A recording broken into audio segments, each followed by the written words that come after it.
জি বলুন, তার আগে বলুন তো আপনার বয়স কত এই মুহূর্তে? আমার এই মুহূর্তে 38 বছর হয়েছে। 38 বছর বয়স। আপনার জন্ম জেলা কোথায়? আমার জন্মস্থান বরিশাল ভোলা।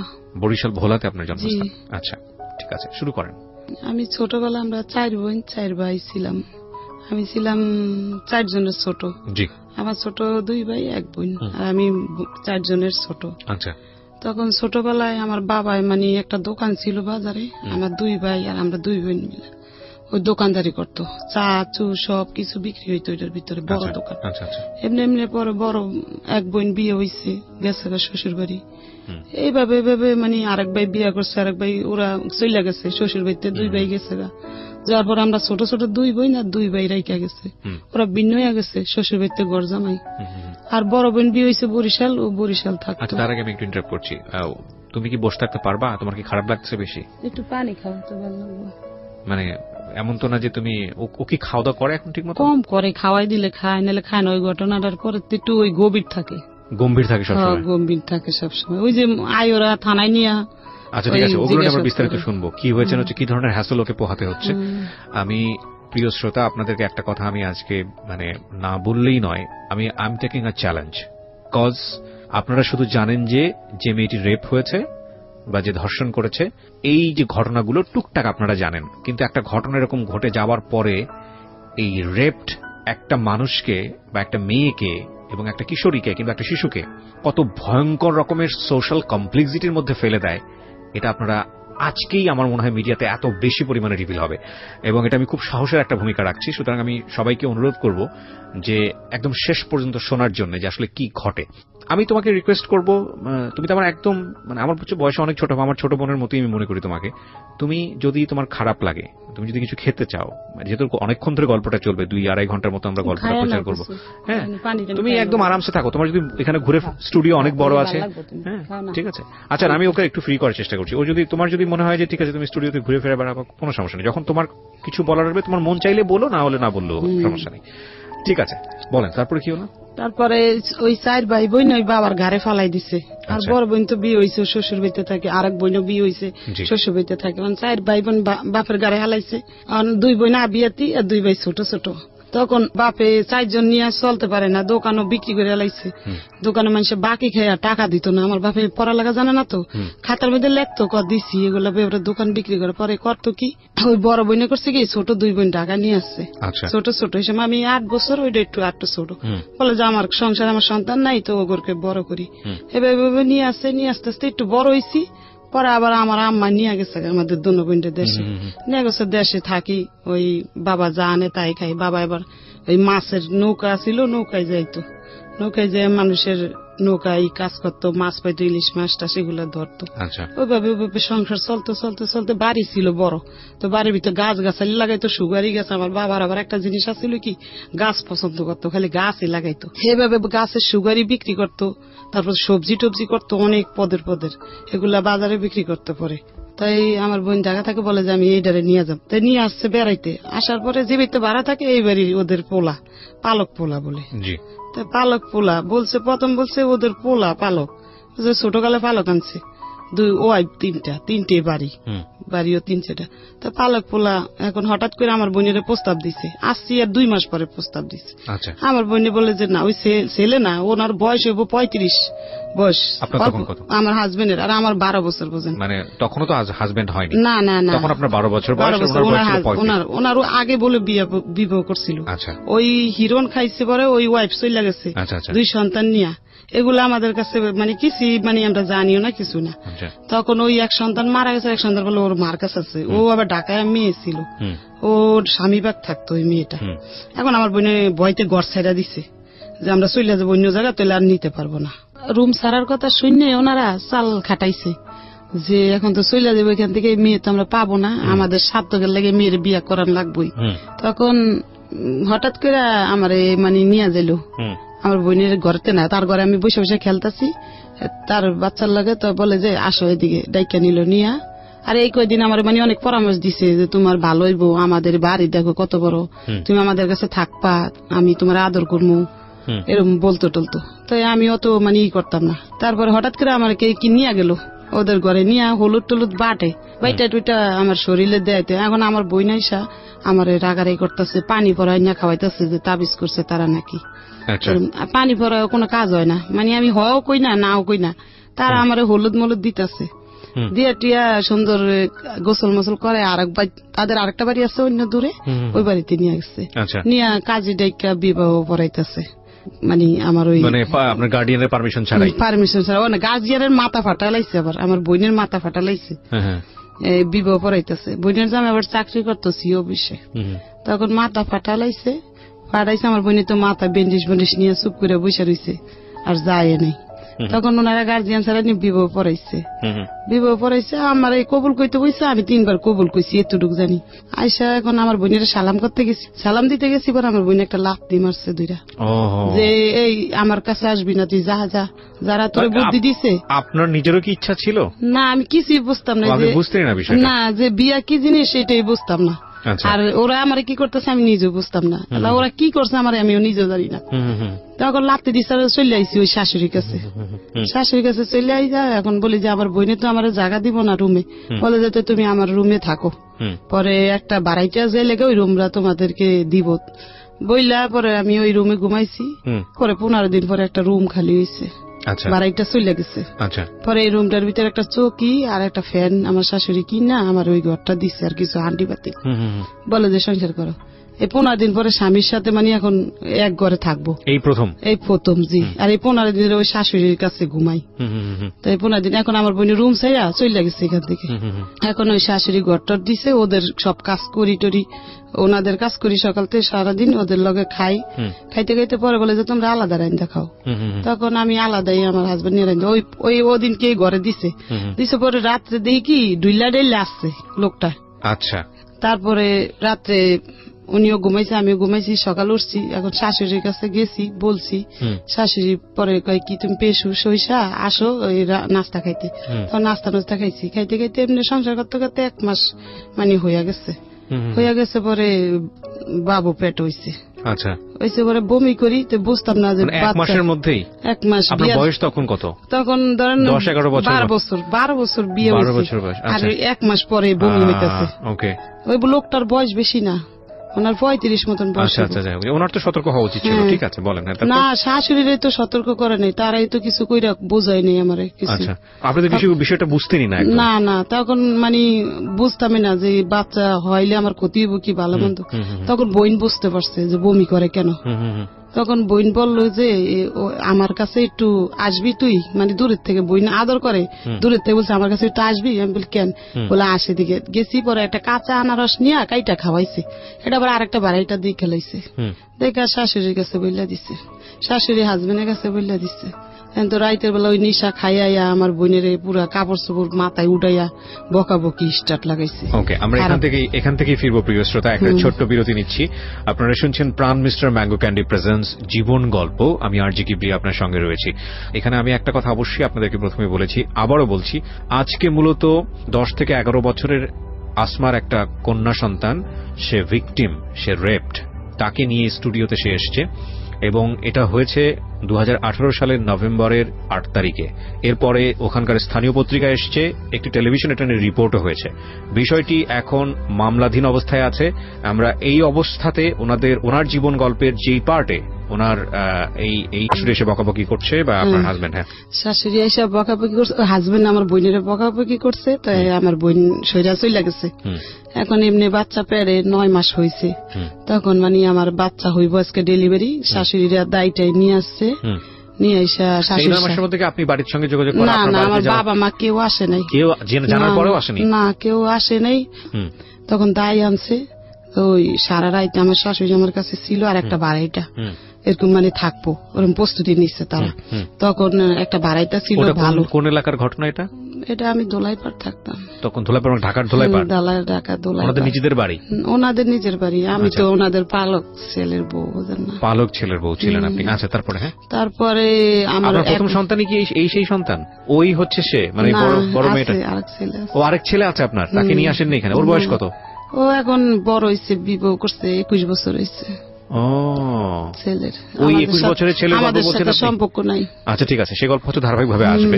তখন মানে একটা সাইডের ভাড়াইটা ছিল ভালো, বলে যে এখন যাই ওর বোনের কাছে অনুরোধ করে নিয়ে আসি ওর বোনের। তখন বলে যে এই ছোট মানুষের পেটে বাচ্চা হয়েছে, বাচ্চা হইতে দিলে যদি মারাও যাইতে পারে কি, তো তুমি আমার বোনের অনুরোধ করে নিয়ে আসছে, পায়ে হাতে দুইটা যে আস তুই একটু ওরে দেখিস। তখন আমার বোন চলে আসছে, আর থাকতে পারে নাই।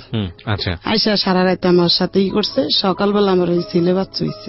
আচ্ছা, হয়েছে পরে আমার হাজবেন্ড মিষ্টি মিষ্টি আইনা খাওয়াইছে কইছে সবাই। খাওয়ানোর পরে আমার হাজবেন্ডের মানে বাবা মা কোথায় আছে কি আছে আমরা কিছুই জানি না।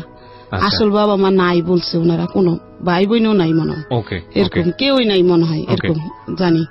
তারপরে খাওয়াইছে আস্তে আস্তে একটু বাবুটা 5 মাসের হয়েছে। হঠাৎ করে ওই রাস্তায় মারামারি করছে, ওই ওষুধ কোম্পানির 2টা লোকে মারামারি করছে। ওই ছেলের বয়স 5 মাস, মারামারি করছে। পরে ওনারা ধরাই দিছে ওই মালিকে, মানে আরেকজন ভাই এরকম পালক আর একটা ছেলে মারামারি করছে, ধরাই দিছে পুলিশ দিয়া। আমার হাজবেন্ডে ধরাই দিছে, আমি জানি না। তো এই নাইট গের এসে বলে যে সালমা তোমার এই হাজবেন্ডে তো ধরাই দিছে তোমার শ্বশুরে। পরে আমি কি করবো আর জানি না, সকালবেলা হইছে। এখন বলে যে আমার শ্বশুর ডাইকা নিয়ে বলে যে তুমি আমাদের ঘরে খাওয়া দাওয়া করবা কিন্তু। পরে আমি ওনাদের ঘরে একবেলা যাই, খাই, আর ওই বাচ্চারা নিয়ে থাকি এরকম করে 2 মাস। এখন আমার বাবার বাড়ির মানুষ শুনছে ওই কথা, শুনে আমার বাবা চলে আসছে, আর থাকতে পারে নাই। চলে আসছে, গাছ বেচছে দেশে, বেচা গাড়ি ভাড়া নিয়ে আসছে যে আমার মেয়ে নিয়ে যাম আমি। ওইটা শুনছে, কাটতে জানি না, বড় বোনেরতে জানি।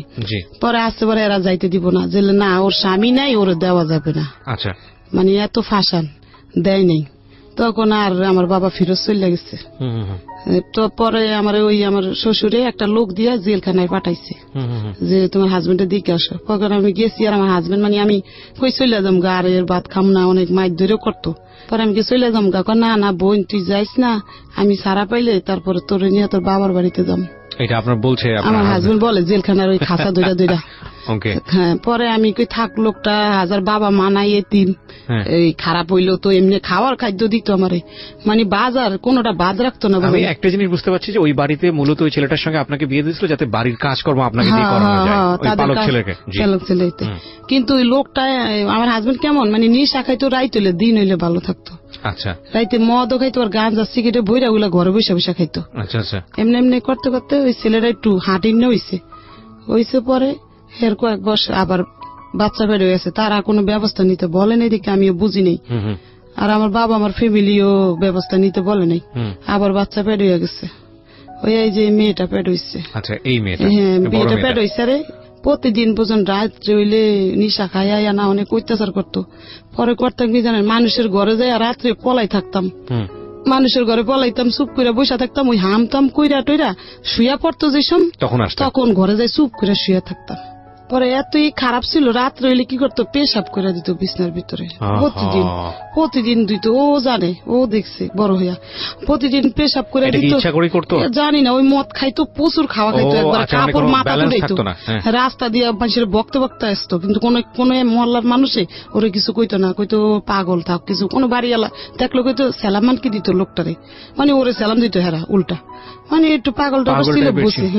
ওরকম করতো। রাত্রে ভয় পাইতাম, ভয় পা ঠেলা আমি খাড়ের নিচে ঢুকা চুপ করে বসে থাকতাম। তখন তাদাম বাড়ি বিশ্রে বুসরে আসতো, পাইতো না, তখন চুপ করে শুয়ে থাকতো। শুয়ে থেকে ওই পেশাব করতো। সকাল হইলে জানি ওই পেশাব গুলা ধোয়া লাগতো, আমার খাতা করতো, শাশুড়ি কইতাম। আবার দেন সকালে রাইতে জ্বালানি খায়, তারপর সকালে তাও কাজ করা লাগতো, সংসারের কাজ করে আবার আমারটা করতাম। এমনি এমনি ওই বাচ্চারা পেট হয়েছে, তো ওই বাচ্চারা পেট হয়েছে, ওই মার খেতে খেতে পেট হয়েছে। হয়েছে 7 মাসের সময় বাবার বাড়িতে চলে গেছি। যে এখন আমার বাচ্চা হইব, যদি মইরা যায় বাচ্চারা, তখন বাবার বাড়িতে গেছে। বাবা মা যত্ন কইরা ওই মেয়ে অনেক কষ্টতে 1 মাস পরে। আরেকবার একটু বলে রাখি প্রিয় শ্রোতা, উনি 3 সন্তান নিয়ে এখানে এসেছেন। যে বড় সন্তানের গল্প বলছিলেন, ওই বড় সন্তানের বয়স এখন 21 বছর, এবং ওনার সঙ্গে ওনার ব্যক্তিগত আর কোনো সম্পর্ক নাই। আর উনি যেই সন্তানের কথা এই মুহূর্তে বললেন, বড় মেয়ে তার, সেই বড় মেয়ে এই মুহূর্তে আমার সঙ্গে স্টুডিওতে আছে। আমি একটু আপনার সঙ্গে কথা বলি। হ্যাঁ, আপনার মা যেটা বলল, মাইক্রোফোনটা নিয়ে নেন, আপনি কাছে নিয়ে নেন। হ্যাঁ, আপনার মা যেটা বললো সেটা কি ঠিক? মানে বাবা সম্পর্কে যেটা বললো সেটা কি ঠিক? আপনি নিজে দেখেছেন এরকম? এমনকি আমি নিজেও দেখেছি। জি, এরকম মাতলামো করতো রাতের বেলা খেটে এসে? একটা রাত আমরা ঘুমাতে পারতাম না, মশারির মধ্যে আগুন ধরাই দিত, তারপরে ছুরি ধার দিত, আমার আম্মুর কল্লা কাটবে, মানে আমরা অনেক ভয় পেতাম। একটা রাত ঘুমাতে পারতাম না ঠিক মতো, মানে আমার যতটুকু মানে জ্ঞান হওয়ার পরে আমি যতটুকু আমার মনে আছে ওই ঘটনাগুলো, রাত্রের ঘটনাগুলো। 4-5 মাসের বছরের ছিল, 4-5 বছর 6 বছরের ছিল, নিয়ে গেছি। ঠিক আছে, তা আপনি যেটা বললেন যে আপনার বাড়িতে গিয়ে যাওয়ার পরে যত্ন করে তারপরে 1 মাস পরে ব্যথা, প্রচুর ব্যথা, অল্প বয়সে মা হয়েছে, ওই ছেলে ছোট 2.5 বছরের, ওই ছেলে 2.5 বছরের, অনেক সুন্দর একটা ছেলে। তখন এই মেয়ে হইব, অনেক ফকির পাকড়া বাবা মা দেখায়া দাড়িটাই আইনা দাঁড়ে সবাই রাখে। তারপরে ডেলিভারি হয়েছে একটা মেয়ে, ছোট একবারে, ওজনও কম, পুষ্টি নাই কোনো শরীরে। তারপরে হয়েছে পরে আমার বাবারে ওই এর ভিতরে চলে গেছে, বলা চলে যায়, বলছে আমার বউ নিয়ে যাবো। বলে আমার মা বলছে ডেলিভারি ছাড়া আমরা দিব না। তখন বলে যাচ্ছে, তো আমি চলে যাই। 2 দিন থেকে ও চলে আসছে ঢাকা। তখন চলে আসছে পরে ও ডেলিভারি হয়েছে পুষ মাসের 15 তারিখে। ও হচ্ছে শীতের মধ্যে রাত 3টার দিকে হয়েছে। পরে ওরে নিয়ে 15 দিন পরে আমি ঢাকা চলে আসছি। আচ্ছা, আমার ছোট বোনটারে নিয়ে চলে আসছি ঢাকা, লগে করে নিয়ে আমার বাবা লঞ্চ উঠাই দিছে। ওরা আইন সংসার করতেছি এমনি। ওই প্রতিদিন রাত রইলে খাইয়াই অনেক অত্যাচার করে। একদিন করছি কি জানেন, আমার এই মারণের লাগিয়া বিশ্রাইতেছে দিনে মদ খাইয়া, পরে মারতে পারে না। আমি ইচ্ছা করে কলের দিকে চলে গেছি যে না মাত্র খাটের স্ট্যান্ড ছিল আগের দিনে, কিন্তু দাঁড় উপরে কারা থাকে না খাটের, এভাবে নিয়ে এই আমার মাথার ভিতরে এই শিলি হয়েছে 4টা, দেখেন এই শিলি মাথায় বাড়ি দিয়ে মজক সহকারে বার করে লেগেছে। তখন আমার শাশুড়ি করছে কি, ওই শাশুড়ি আবার এমনি আদর করতো, মিশা কথা কম না, আমার অনেক আদর করতো, এখনো আদর করে। সে করছে কি জানেন, আমারে মানে নিয়ে গেছে ডাক্তারখানা, নিয়ে এটা শিলি দিছে। যখন না শিলি দেয়, গিট্টু গুলো এম করে টান দিয়া, গিট্টু ওই সময় সুতা ছিল, সিলাই টিলে বাসাইছি। আর 1 সপ্তাহ পরে ওই শিলিগুলা যেসব খুলছে, আমি জানি ওই অজ্ঞান হয়ে পড়ে গেছি ওখানে। তারপর বাসাইছি, আবার সংসার করতেছি এরকম করে সংসার। একদিন করছি জানেন, আমার বাথরুমের ভিতরে পলাই রয়েছি, বাথরুম ভাঙ্গা, টয়লেট ভরা ছিল, নিচে টিন সেট বেঁধতে থাকি না, আমার ওই শাশুড়ির সামনে, শ্বশুরের সামনে আমার করছে কি জানেন, বাড়াইতে থাকে 22টা, ওই বাড়াইতারা সাক্ষী, এখন ওই বাড়াইতে দোলাই পরে আছে। ওই বাড়াইতে সামনে আমার করছে কি জানেন, বাথরুমে পলাইছি না, বাথরুমের দরজাটা ধাক্কা দিয়া ঢুকে আমার এই মুখটা আছে না, ওই বাথরুমের গুয়ের ভিত্তে ডুমায় ধরছে, আমার এই শরীরটা পুরো গু দিয়া বেরোছে। আর এমন জোরে ঘুষা দিছে বুঝলেন, এই জায়গাটা এরকম করে খাওয়ার পরে মদ খাইয়ে করতো, এটি ভালো থাকলে কিছুই করতো না, সে মদ আর গাঞ্জা খাইয়া খাই এরকম করতো। ওরম করতে করতে ও বাচ্চার বয়স 4 বছর হয়েছে, মায়ের খেতে অনেক হেরা বার করে দিচ্ছে। ও শ্বশুর মানুষ আর সহ্য করতে পারে না এই ছেলের, তারা সহ্য করতে পারে না দিকে তারা করছে মা সামান্য সব ঘরেতে নামে বাইরে ফালাই দিছে ফিক্কা মেরা, যে আমাদের বাড়িতে যাও গা বাবা, তোমাদেরকে রাখতে পারব না। তখন একটা অন্য বাসায় ঘর নিচ্ছি আমরা। এখন আমি কিছুই বুঝি না, থানাও কিছু বুঝি না, বাবা মাও দিয়ে নেয় না, কিছুই বল না, শ্বশুর বাড়ির মানুষও কিছু বলে না, কিছুই বুঝলাম রাগা করা। এরকম করতে করতে পরে এই মাইয়ার 4 বছর বয়স হয়েছে, আর ওই ছেলে একটু বড় হয়েছে, 6 বছরের হইব মানে 6-7 বছরের, আর ওর 4 বছর। তখন ওরে 4.5 বছর হয়েছে, আর ওরে ভর্তি করছি একটা মাদ্রাসায় ওইখানে। আচ্ছা, কইরা এখন আমি কি করি জানেন, ওই আখর বাতি আছে না, ও নিশামানি খায়, অত টাকা দিত না, 60 টাকাই না দিত রাত্রে বাজার করার জন্য। আর সব খাইয়া লইতো। ওই দিয়ে আমি ওই টুকটাক 12 টাকা কেজি চাল ছিল তো, আর ডাইল ছিল, তো মাংস ছিল 60 টাকা। তো ওই 1 কেজি চাল আনলে আমরা সুন্দর 2 দিন হইয়া যেত, আধা কেজি করে, অত খাইতাম না। আখর বাতি আছে না, এগুলা ওদিকে দেয় বাড়ি বাড়ি বানাইতে। তখন আমি মানুষে বানাই দেখে দেখে শিখছি, তো প্রতিদিন 3 কেজি বানাইতাম। সিয়ারি খাইয়া অনেক বাড়াইতা ঘুমাই থাকতো। হ্যাঁ, আমি ঘুমাইতাম না, আমি ওই বৈশা বৈশা ঘরের মধ্যে ওই গোলাইয়া বইয়া বইয়া বানাইতাম, তো সবাই বেশি বানাইতাম। 4 কেজি কি 4.5 কেজি বানাইতে পারতাম আগরবাতি। জি, বেড়ারা দিয়া যায় বাসায়, গুড়িও দিয়া যায়, গোলাই নিতে হয় আটার মতন করে। তো বানাইতে ওই বেবিও আমার শিক্ষা লাইছে ওগুলা। তো হ্যাঁ, ওই মেয়ে 4.5 বছরের মেয়ে শিক্ষা লাইছে দেখতে দেখতে। তো ও একবার মতন বানাই দিত আমারে, যেরকম বানাইতাম মাইজি ওরে ভর্তি করছি একটা মাদ্রাসায়। আর ওই 4.5 কেজির মতন বানাইতাম, কোনদিন 3 কেজি বানাইতাম, বানাই রাখতাম, পরে লোক আসলে নিয়ে যেত, এক লোক 1000, 1200। কত টাকা পাওয়া যেত? 1500-1200 এরকম পাইতাম 10 দিন 15 দিন পরে। 10 দিন 15 দিন পরে? হ্যাঁ, 10 দিন পরে। বহুত কঠিন। হ্যাঁ, কঠিন অনেকগুলা, এতগুলা হইতো 1 কেজি। ওগুলা রাস্তায় সুগার লাগতো, মিল্লা সুগার পরে আবার বাইন্দা রাখতাম, লোকটা নিয়ে দিত। তো এই 10 দিন 12 দিন পরে 1500-1200 টাকার মতন আইতো। আইলে আমার কাপড় চোপড় আমি নিতাম নিজেরটা, ও বাচ্চারে কিছু দিতাম, দিয়ে বাচ্চা মাদ্রাসায় ভর্তি করছি। করার মনে 2 মাস কি 4 মাস পরে হিরণ ধরছে। এখন ওই পাকঘরে বসে বসে খাইতো প্রথম অন্য মানুষের সাথে, আপনার জামাই। তখন হিরণ ধরছে পরে, এখন আমি বুঝি না যে ও কি খায়, এটা খাইয়াটে ঘরে যাই চুপ করে দমন ধরে শুয়ে থাকতো। এখন আর আমার সাথে ওই মারামারিটা কম করতো, ওইটা খাওয়ার পরে মারামারিটা কম করতো, কিন্তু টাকা চাইতো আমার কাছে, খালি টাকা না দিলে মারতো। এই যে দেখেন এই কেন্নার ভিতরে, এই যে এই কেন্নার ভিতরে রড দিয়া বাড়ি দিয়া এগুলা এমনও কালো হয়ে রয়েছে, এই যে দেখেন কেন্নার ভিতরে দোনো হাতে আছে, ওর পায়েও আছে, বাড়ি দিত এইভাবে, বাইরে দিতেও আর কাপড় চোপড় নিত, থালা বাটি নিয়ে যেত। তখন ও তো বড় 5 বছর হইয়া গেছে, আর ওই ছেলেও তো একটু বড়। তখন কি করবো, ওই কাজ লইছি একটা, সবাই দিয়ে কিস্তিতে টাকা উড়াইয়া চলে সুন্দর। ওই আগরবাতি দিয়ে চলবো না, মিশিংটা আনতালে জালি ব্যাগ সিলাই, নেট গুলা ওই ফলের দোকানে দেয়। অনেক একজনে বুদ্ধি দিয়ে কি, ওই তোর স্বামী তো ওই নিশা ধরছে, এখন তো ওই বাচ্চা দুটো জীবন নষ্ট হইব, আর বাবা মাও নেয় না আমার আয়সা, কেউ পাশেও দাঁড়ায় না। তখন বললাম যে একটা মিশিং কিনব, তখন কিস্তিতে টাকা উঠেছি 10,000। আমি এখানে একটা বিরতি নিতে চাই। প্রিয় শ্রোতা, আপনারা তো শুধু গল্পটা শুনছেন, ইনফ্যাক্ট আমি বলবো যে এতদিন যাবৎ কোন একটা ঘটনার, আপনি রেপ কেন্দ্রিক কোন একটা ঘটনার যতটুকু জানেন, আজকে আমি চ্যালেঞ্জ দিয়ে বলতে পারি তার চেয়ে অনেক বেশি জানবেন। আমি আসমার জীবন গল্প এখানে সালমার জীবন গল্প এখানে উপস্থাপন করছি। সালমার 2 মেয়ে 2 ছেলে, আজকে এখানে 3 সন্তান উপস্থিত। বড় মেয়ে একটু আগে কথা বলেছে, এবং ছোট মেয়ে যে ভিকটিম, যে নভেম্বরের 8 তারিখে 2018 সালের নভেম্বরের 8 তারিখে তার জীবনে এই ঘটনাটি ঘটেছে, যার বয়স মাত্র 10 থেকে 11 বছর। ক্লাস 5-এ পড়া অবস্থায় ঘটনাটা ঘটে, এবং সে পরবর্তীতে পরীক্ষা দিতে পারেনি, এবং এটা নিয়ে মামলা হয়েছে। সে কথা বলবে আজকে সময় পেলে। আপনারা যদি ওদের ফেসটা দেখতে পারতেন, বিশেষ করে যে মেয়েটা ভিকটিম হয়েছে, ওর যদি ফেসটা আমি দেখাতে পারতাম।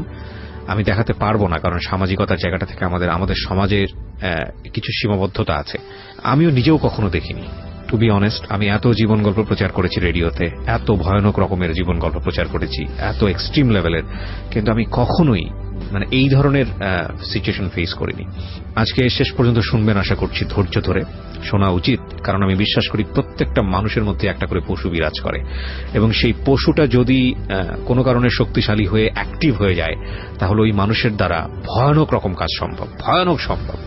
এগুলো আমরা ধীরে ধীরে কেমন যেন সেই আইএমএ জাহিলিয়া যুগের দিকে আবার চলে যাচ্ছি। কোনো কিছুই অবিশ্বাস্য মনে হয় না।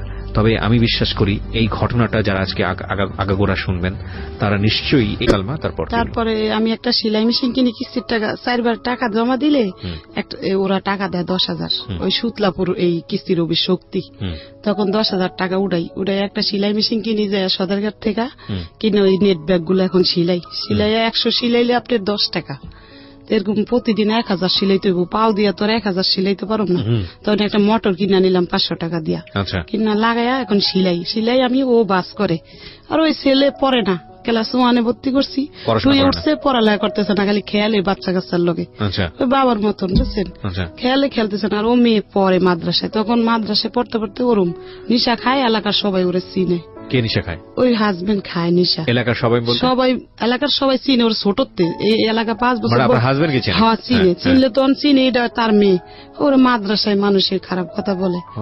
কি বলতো মনে আছে? মনে আছে? একটু বলো তো তুমি। তোমাকে তুমি করে বললাম, একটু বলো। বলে যে হিরণচির মেয়ে, এই সমস্ত কথা বলতো, আমার অনেক খারাপ লাগতো। ওকে। তখন আমি করুম কি, ওইখানে থাকিও না আপাতত। পরে ওই মাদ্রাসায় বেতন দিতে পারতাম না, ওই জালি ব্যাগ দিয়ে যা পাইতাম ও দিয়ে ঘর ভাড়া দিম নাই, কিন্তু একটা বাড়িতে টিন সেট ভাড়া গেছি, ও পাইতে আমার মিশিংটা নিয়ে যাইতে ধরছিল। ওরা এলাকার লোক আছে ভালো নেতা, ওর রাস্তার মধ্যে কাইন্দা পড়ছি। আমি কি কাকা মিশিংটা নিয়ে যাবো, আমার টিভিটাও নিয়ে গেছে ঘরের থেকে, আবার ওর চাপারে ছোট গুলো নিচ্ছে, কারণ আমার আছে গেলে মিশিং আর একটা খাট আছে, আর কিছু নেই ঘরে, আর ওই হান্ডি পাতিল কটা আছে আমাদের, আর কিছু নেই। মিশিং এর মাথা নিয়ে যাবো, আমি এমন গ্যারান পাইতেছি। আর আমি ওই জালি ব্যাগ সিলাই মানুষের বাসায় দিয়ে আসি, আবার নিয়ে আসি। আর ও দেখছে কিভাবে খায়, ওরা জিজ্ঞাসা করে। দেখছেন? তুমি কি দেখেছো তোমার বাবা তোমার সামনে নেশা করতো? কি করতো বলো তো একটু। উনি কি বেঁচে আছেন? আপনার বেঁচে আছেন? না, এখন নাই, মারা গেছেন।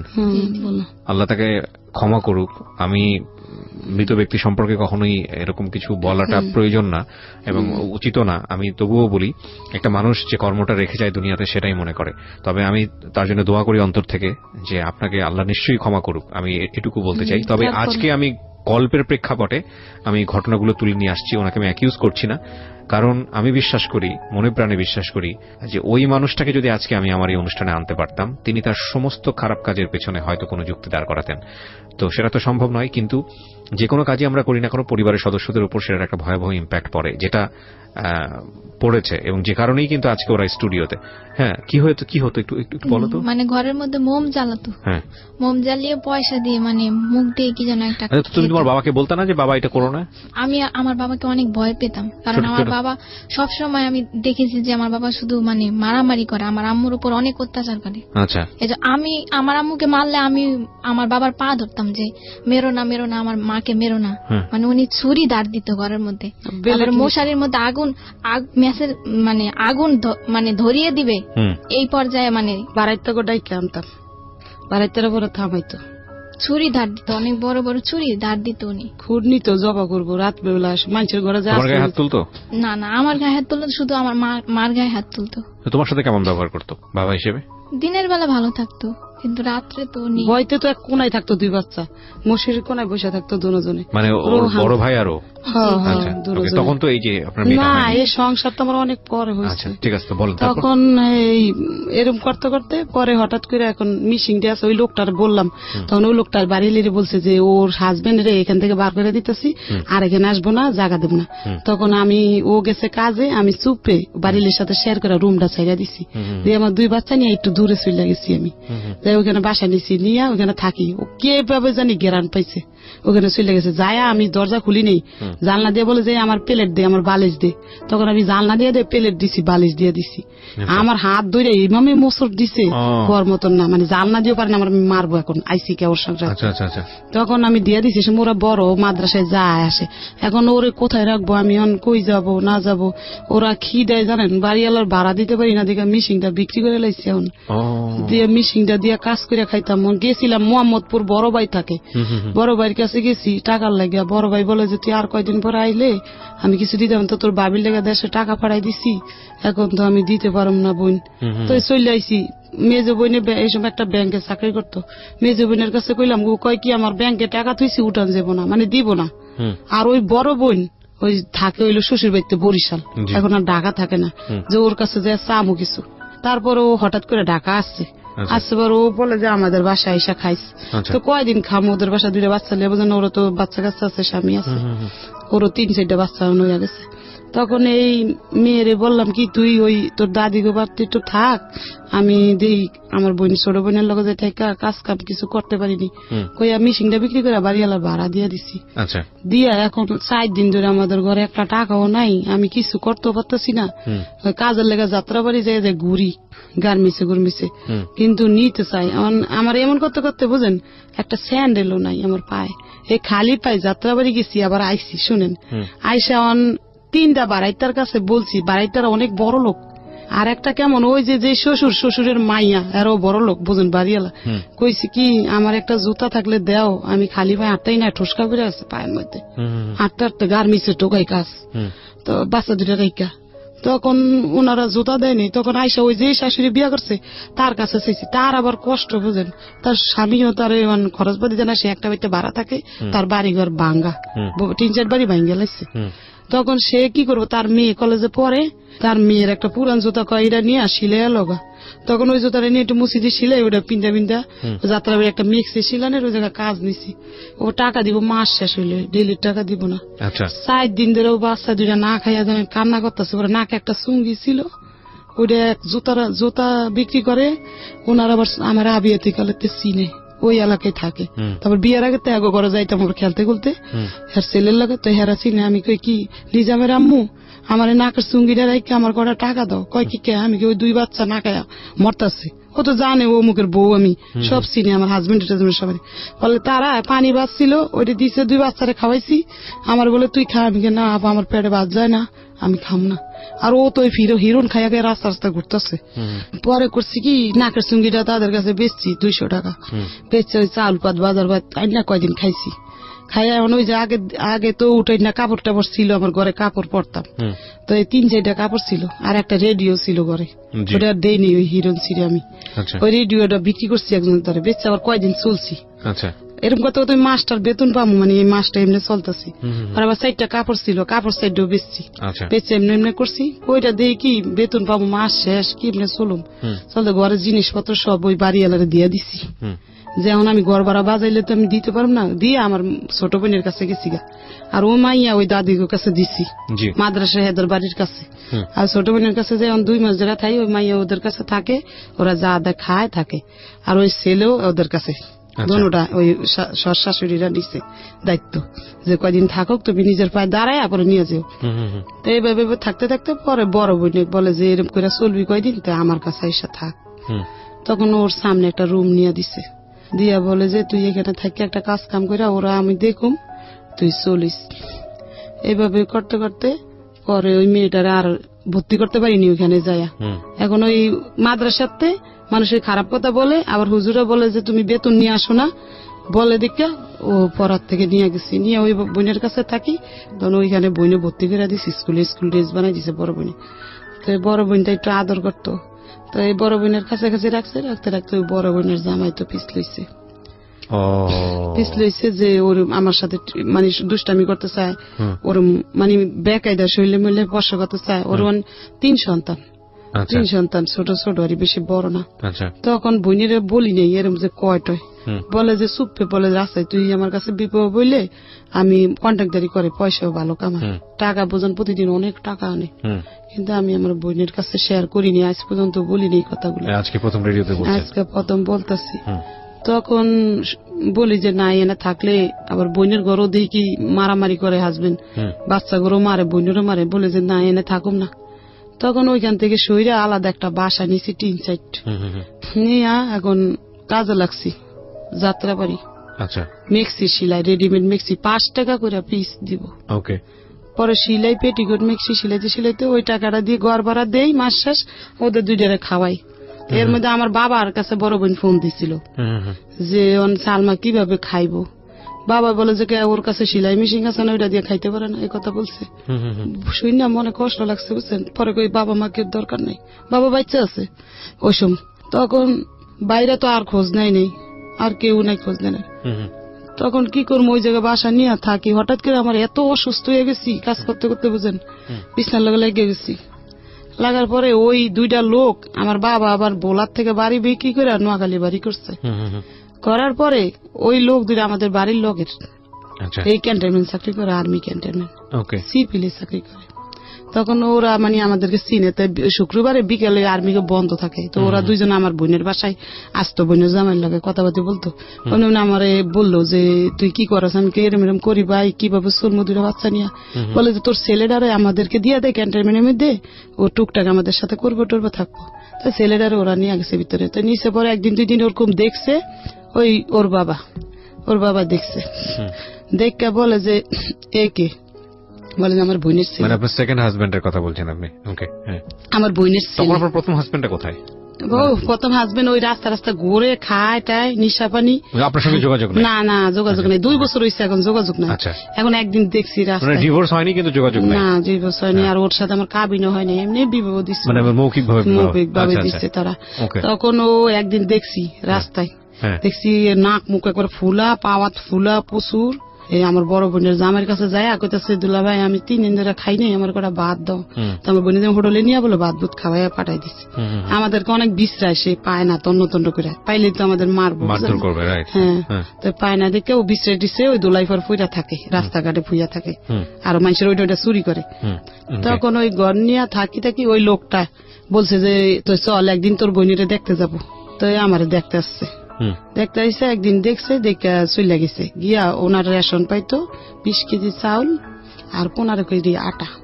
এই রেশনটা ওই লোকটারে দিয়ে আমার বাসায় পাঠাইছে। 3 মাস রেশন পাইতো। মানে সে কি আর্মিতে ছিল? আর্মিতে ওই সময় সার্জেন্ট ছিল। হ্যাঁ সার্জেন্ট ছিল। দেওয়ার পরে একদিন আবার আসছে আমাদের বাসায়, মিষ্টি নিয়ে আসছে। নিয়ে আসে আমি আর ওই আমার ওই ভাইটা দেশের, ওনার সামনে আসছে, আরেকটা ভাইও আসছে, 3 জনে আসছে। 3-4 একটা বাড়িতে অনেক বাড়াইতা ওই বাসায়। তখন আমার মানে দিছে একটা নাম্বার মুট কইরা লেইকা ফিকা মাইরা আমার ঘরে দিছে। ওরা যদি দেখে মাইন্ড করে, ফিকা মাইরা দিছে, ওই লাগে 100 টাকা দিছে। দিয়া মানে ওলের মধ্যে লেখা আছে যে আমার কাছে এটা দিয়ে ফোন করবে, এই টাকাটা দিয়া তুমি জুরিয়ান রেলগেটের থেকে, আচ্ছা তোমার সাথে আমার কথা আছে, এটা লিখছে। হুম তাই আমি তো আর অত পড়ালেখা জানি না, ভালো করে বুঝি না, তো একজনের দিয়ে আমি পড়াইছি।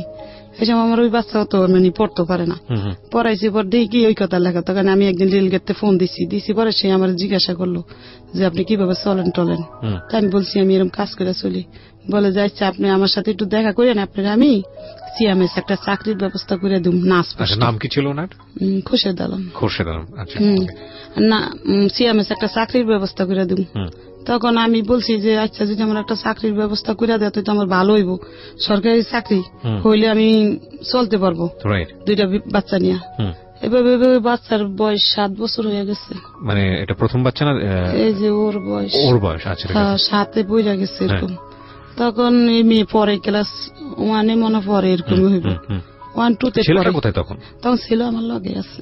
ছেলেটা তখন ছেলে আমার লগে আছে, ঘুরে ঘাড়ে কোনো কাজ করে না। ও তখন ওই ক্যান্টনমেন্ট দিছি, ও কাম পছন্দ হয় না। আর ক্যান্টনমেন্টে দিয়েছিলেন কিন্তু ওখানেও কাজ পছন্দ হয় না। ওরা কাপড় দোলাই করে, ওরা আব্বু না, ওরা বসে না বাহিনী, ওই সিভিল ওরা কাপড় দোলাই করে আর্মি গো, ওগুলার লগে একটু কাজ কাম করতে দিছিল, কিন্তু করবো না। সে আয়সা পড়ছে, আয়সা ঘরে শুয়ে থাকে, আমি কিছু বললো খেলে টেলে আয়সারাই আমি যাই লেগা কাজে, ও ভাত বোধ খাই আবার খেললে খারাপ পোলাবেনের লাগে মিশে। পড়াশোনা করে না? পড়াশোনা করে। আপনি শাসন করেও করতে পারেন? শাসন করলে কি বা আমার মানে কিছুই কয় না, আমি মারলে চুপ করে থাকে, আমি গেলে ও খেলে টেলে, আর আমি না দেখলে পলায়া থাকে, থেকে ভাত বুত খায়, এরকম করে দিন যা রাত পয় ওর খালি না খাইলে না খায় থাকে। বাবা খুবই বাবার কাছে যায় না, এই যে বলি বাবা খুব ইম্পর্টেন্ট একটা ফ্যামিলির জন্য, খুবই ইম্পর্টেন্ট। এবং একটা ব্রোকেন ফ্যামিলিতে আসলে যারা বড় হয় তারা বুঝতে পারবে যে একটা মার অ্যাবসেন্স কিংবা একটা বাবার অ্যাবসেন্স ওই পরিবারের জন্য কতটা ভয়ানক, বা তার বড় হয়ে ওঠার জন্য কতটা ভয়ানক। বলেন তারপরে কি হলো? আপনি তারপরে এভাবে উনি বলছে চাকরি দিব, বললা চাকরি তো দিব না, আমার লগে সিটিং বাজি করবো, আমি তো আর বুঝিনি। উনি এভাবে আমার ওই লোকটা দিয়ে একটা মোবাইল কিনা পাঠাইছে, সিটি সেল মোবাইল, সিমও বইরা দিছে। দিছে পরে ওই মোবাইলটা কল দিছে রাইতের 12টার দিকে, দিছে পরে আমার সাথে উনি কথা বলে, এরকম 1 দিন 2 দিন 3 দিন কথা বলে, প্রতিদিন কথা বলে, দিনে বলতে পারেন আমি কাজ করি, সে রাইতে কথা বলে আমার সাথে 2-1 ঘন্টা বলে, বলতে বলতে বলতে একদিন আমি অসুস্থ হয়ে পড়ি, বিছনার লগে লাগিয়ে গেছি। আমরা একটা বিরতি নিচ্ছি প্রিয় শ্রোতা। এই জায়গাটিতে আপনারা শুনছেন মিস্টার ম্যাঙ্গো ক্যান্ডি প্রেজেন্টস জীবন গল্প, এবং আপনাদেরকে যেটা বলেছি যে আজকের অনুষ্ঠানটি খুবই ইম্পর্টেন্ট। আজকে যদিও আমরা এখানে সালমার জীবন গল্প তুলে ধরছি, কিন্তু তার জীবন গল্পের সাথেই তার মেয়েটার জীবন গল্প জড়িয়ে আছে, যে মেয়েটি ভিকটিম, 11 বছর বয়সের কিশোরী, 2018 সালের নভেম্বরের 8 তারিখে রেপড, এবং এটা এখন মামলা হয়েছে, এটা বিচারাধীন অবস্থায় আছে। ওই মেয়েটিও আছে স্টুডিওতে, এবং তার বড় বোন, সেও মাঝে মাঝে কথা বলছে আপনারা জানেন, এবং তাতে একটা ছোট্ট ভাই, সেও আছে স্টুডিওতে। প্রয়োজন হলে আমি তাদের সঙ্গে কথা বলবো। তারপরে আমি অসুস্থ হয়ে পড়ি, হঠাৎ করে একদম বিছনা লগে লাগিয়ে আছি। এখন আমার কাছে তো কোনো টাকা পয়সাও নাই, অত স্যালাইন স্যালাইন লাগাইবো। তখন আমার বড় আপু আমার কাছাকাছি আইছে, কাছাকাছি থাকি 2 বোন, একটু দাঁড়ে দাঁড়ে বাসা। তখন আইসা বলে যে স্যালাইন স্যালাইন লাগাইবো, টাকা পাবো। তখন ওই মোবাইলটায় আমি ফোন দিছি যে ভাই আমি অনেক অসুস্থ, আমার কিছু টাকা পয়সা দিলে আমি শরীরে একটু স্যালাইন মেলাইন নিতাম। তখন উনি 2000 টাকা পাঠায় ওই লোকটারে দিয়া, পাঠাইলে আমি ওই টাকাটা দিয়ে স্যালাইন মেলাইন নেই। এটা মানে আমার বড় বোনে জানে না ওই লোকটা পাঠাইছে, জানে মনে আমার কাজের টাকা, এই মানে আমি আনছি কাজের থেকে, ওই যাত্রাবাড়ির থেকে। তখন ওইটা দিয়ে স্যালাইন মেলাইন নিয়েছি, শরীরে একটু সুস্থ হয়েছি, আবার কাজ করি। তো হঠাৎ করে আমি ভাবলাম লোকটা আমার অনেক কিছু বলে, মানে যে আমি তোমার দায়িত্ব নিবো, তোমার কাজ করা লাগবো না, আমি 20,000 টাকা বেতন পাই, রেশন পাই, আমার কেউ নাই খাওয়া। ছিল? হ্যাঁ বিবাহিত, 2টা বাচ্চাও ছিল। না আপনি জানতেন? না জানতাম না। আমার ওই ওরে হাত করে নিছে ওই লোকটারে, ওই যে আমাদের দেশের ওই লোকটারে হাত করে নিছে, বলতে না। হ্যাঁ হ্যাঁ, তখন জানতাম না কিছু। তখন বলে এগুলো, আমি বলি না ভাই আমার 2টা বাচ্চা আছে, এটা নিয়ে কেউ সংসার করে কিনা? করে না। করলো পরে আমার বাচ্চাটি লাত্তি লুত্তি দিয়ে ফালাই দিবেন আপনি, বলে যে সবাই একরকম মনে করেন না আপনি। দেখলাম লোকটা অনেক ব্যবহার ভালো টালো, এরকম দুর্বল হয়ে গেছি একদম, মানে তার প্রতি। সে বলে যে তোমার বোনের কাছাকাছি তুমি থাইকো না, তুমি আমি একটা বাসা নিয়ে দিই, তুমি ওখানে বাসা নাও। তখন আমি বলছি যে না বাসা তো নিব আমি, কিন্তু সেই বাসা ভাড়া আমার কে দিব? বলে যে আমি দিব। তখন আমি বাসা ছাইরা ওই পারে রেলগেটের ওই পারে একটা বাসা নিছি, ভাড়া মনে 4,000 টাকা হইব না, 3,500 টাকা বাসা ভাড়া নিয়ে আমার 2 ছেলে মেয়ে নিয়ে আমি ওইখানে গেছি। দেওয়ার পরে টুকটাক কিছু মাল সামানা ও কিনা দিছে, আর ওই লোকটার দিয়ে রেশন মেশন পাঠাইছে বাসায়। পাঠাইছে পরে বাড়িওয়ালারে বলছি আমার 2 বাচ্চা আমি থাকুম, আমার হাজবেন্ড থাকবো, এ কথা বলছি। এখন আমি বলছি যে আমরা এখন বলে যে আমরা এখন বিবাহ করব। উনি বলছে আমার প্রস্তাব দিছে। আমি বলছি তাহলে কে সাক্ষী থাকবো, বিবাহর সাক্ষী আছে না? তখন ওই লোকটা আর একটা লোক, এই 2 জন সরকার, একজন মৌলবী ডাইকা আমরা বিবাহ করছি। আচ্ছা, তো এই বিয়ে করার আগে তো আপনার আগের হাজবেন্ডের সাথে আপনার কোনো সম্পর্ক ছিল না, তার চিনিও না, জানিও, দেখিও নেই। আর তারে এই 2 বছর সে আমার কোনো খোঁজ খবর না, আমরাও তার খোঁজ খবর না। আপনি বিয়ে করার আগে আপনার ছেলের মেয়েদের সঙ্গে আলোচনা করছিলেন যে আমি এরকম একটা বিয়ে শাদীতে এরকম? বলি আপনারে, তখন আমি বিবাহ করতে চাইছি, কিন্তু আমার এই মেয়ে বাধা দিচ্ছে। আচ্ছা, ছেলে কিছু বলে না, ছেলে যে এনে রাইতে এনে খাই। আচ্ছা, ছেলেও বোঝে না সব কিছু, মানে অন্যরকম। ও মেলে বলে যে না, এরে আমি বাবা বললে স্বীকার করুম না। আচ্ছা, বোঝে সব, বলে যে না। আমি বলি যে থাক বাবা, আমরা ঘর নিতে গেলে ঘর দিব না আমাদেরকে। মানুষে বলে যে ঘর নিতে আইছেন আপনার হাজবেন্ড কি করে? বলি যে আমার 2 বাচ্চা আর আমি। বলে যে না, বাসা দিব না, বাসা দিব না। আপনি কিভাবে বাসা ভাড়া দিবেন এই কথা বলে। তখন ওরে বললাম যে একটা গাছের তলে যদি থাইকা তোমরা বাবার পরিচয় দিয়ে থাকো, মানুষ সম্মান দিব তোমাদেরকে যে তোমার বাবা। This is our society, Priya Shroda. This is our society, and of course you have to face it. দেখুন, আজকে যে মানুষটার জীবন গল্প আমি এখানে তুলে ধরছি, সমাজের একেবারে প্রান্তিক পর্যায়ে, প্রান্তিক অনেকেই বুঝবেন না বলে নিম্ন পর্যায়ের একজন মানুষ, দিন এনে কোন রকম একবেলা পেট পুড়ে খেটে খাওয়া একজন মানুষ, এবং সেই মানুষটা যদি নারী হয় তাহলে তার জীবন সংগ্রাম কতটা ভয়ানক হতে পারে এটা জীবন গল্পে নতুন করে প্রমাণ দেওয়ার কিছু নেই। কিন্তু এইরকম একটা পরিবারেরই তার একটা সন্তান, সে রেপড, যার 11 বছর বয়স। Can you imagine the situation? Okay, আমরা সামনের দিকে আগাই। হ্যাঁ, বলেন। তারপরে বিবাহ করার পরে উনি সেদিন আমাদের বাসায় ছিল, কিন্তু আমার ছেলে ছিল না। ছেলে পরে ক্যান্টনমেন্টের ভিতরে ওদের সাথে থাকে। আমার এই মেয়ে ছিল বাসায়। তখন এই মেয়ে কান্দে দেখে সে চকলেট মকলেট এনে ওরে দিছে। তখন আমাদের বাসায় রাত্রে ছিল। থাকার পরে সকালে সে অফিসে গেছে।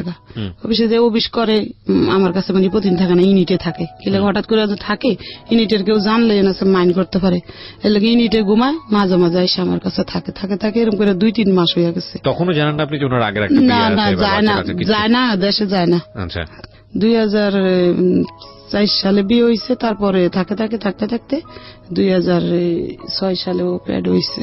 মানে এই মেয়েটা, যে মেয়েটা বলতে আজকে ভিকটিম। আচ্ছা, ও ভালোই, লোকটা ভালো, আমার সাথে ব্যবহারও ভালো করতো সব সময়। আমার কোনোদিন মারতো না, খারাপ একটা বকও দিত না। রেশন সবই দিত আমার, তেল। আর আমি ওই কাজটা ছাড়ি নেই, কাজটা করি, মানে একবার কাজ বন্ধ করে দিইনি যে তার নির্ভয় করে থাকবো সেটা না, যে আমারটা দিয়ে আমার বাচ্চার খরচ চালাইতে পারবো, তারটা দিয়ে আমি ঘর ভাড়া দিব, এরকম। তখন এইভাবে ভেবে ওই বাচ্চা আমার ডেলিভারি হয়েছে। বাচ্চার যেসব 2.5 বছর বয়স, তখন ওনার পোস্টিং হয়ে গেছে। পোস্টিং? হ্যাঁ, হয়েছে হইলো আপনার ওই যমুনা ব্রিজের গোড়ায়। তখন উনি যমুনার গোড়ায় চলে গেছে আমাদেরকে ওইখানে রাইকা। আচ্ছা, চলে যাওয়ার পরে ওইখান থেকে আসে প্রতি বৃহস্পতিবারে নাইট ফাস্ট নেয়। বৃহস্পতিবার রাত্রে আসে, শুক্রবারে সারাদিন থেকে, শনিবারে সারাদিন থেকে বিকালে চলে যায়। এভাবে সংসার করতে করতে ওই মেয়ের 2.5 বছর হয়ে গেছে। এই মেয়েটার 2.5 বছর বয়স হয়েছে। এখন কাজ চাইরা দিচ্ছে আমার হাজবেন্ড, মানে সন্দেহ করে যে কাজ করতে যাইতে পারবা না, মানে সারাদিনে ফোন দেয় ওই যমুনার গোড়ার থেকে। আবার ওদের সাথে কথা বলতে চাইতো। আমি যদি বাজারে যেতাম তারপর 10 বার ফোন দিয়ে লাইতো। এরপরে আমি কাজটা চাইরা দিচ্ছি যে আমরা সন্দেহ করবো যে আমার এই সংসার ডোবাঙ্গে দিব গা। কাজ চাইরা দিয়ে বাচ্চার 2.5 বছর বয়স। হঠাৎ করে একদিন আমার মেজো বোনটা আসছে, এর মধ্যে আমার বড় বোনও জেনে গেছে, ছোট বোনও জেনে গেছে আমি বিবাহ বসছি। ফ্যামিলির সবাই জানছে, আমার বাবাও জানছে। তখন উনি একদিন আমাদের বাসায় আসছে পর আমার বোনের ছেলে আবার স্টেডিয়াম চাকরি করে, ছবি বানায়, ক্যামেরা নিয়ে আসছিল আমাদের বাসায়, দেশে যাইব ওর মার সাথে। তো হঠাৎ করে আমার এই মেয়ে ওর বাবার কোলে ছবি তুলে নিছে। আমার হাজবেন্ড কখনো আমার লোক ছবি টবি তুলতো না। তো ওদিন গিয়ে প্রথম বাবার সাথে কোলে 2.5-3 বছরের ছবি তুলে নিচ্ছে, 2.5 বছরের 3 বছরের ছবি তুলে নিছে ছবিগুলা রাখছে। হঠাৎ করে 2009 সালে আমার সাথে উনি আর যোগাযোগ রাখে নাই, ওই যমুনার গোড়ার থেকে। আর খোঁজ খবর নাই ওনার। এখন 2 বছর হইছে ওনারে আমি বিশ্রে আর পাই না। হ্যাঁ, ওনার দেশের বাড়ির ঠিকানা কইছে, কিন্তু আমি বিশ্রে মানে পাইতাছি না। যাইনি। আপনাকে যে বিয়ে করেছিল সেখানে কি কোনো কাবিন হয় নাই? কাবিন হয় না। ক্যান্টনমেন্ট গেছি খোঁজ নিতে বললাম। আর ওই নুরুরে বলছি ও বলে যে কুষ্টি হয়েছে ওই জায়গা আমার সাথে যোগাযোগ নাই, এই কথা ওই লোকটা বলে। আর গেটে জিজ্ঞাসা করছি যে কেন বিশ্রাম, আমার হাজবেন্ড আবার আমার না করছিল যে কেউ কাছে বললো না আমি তোমার বিয়ে করছিলাম আমার চাকরি চলে যাবো, কিন্তু আমি বুঝতাম না কেন চাকরি দেবো।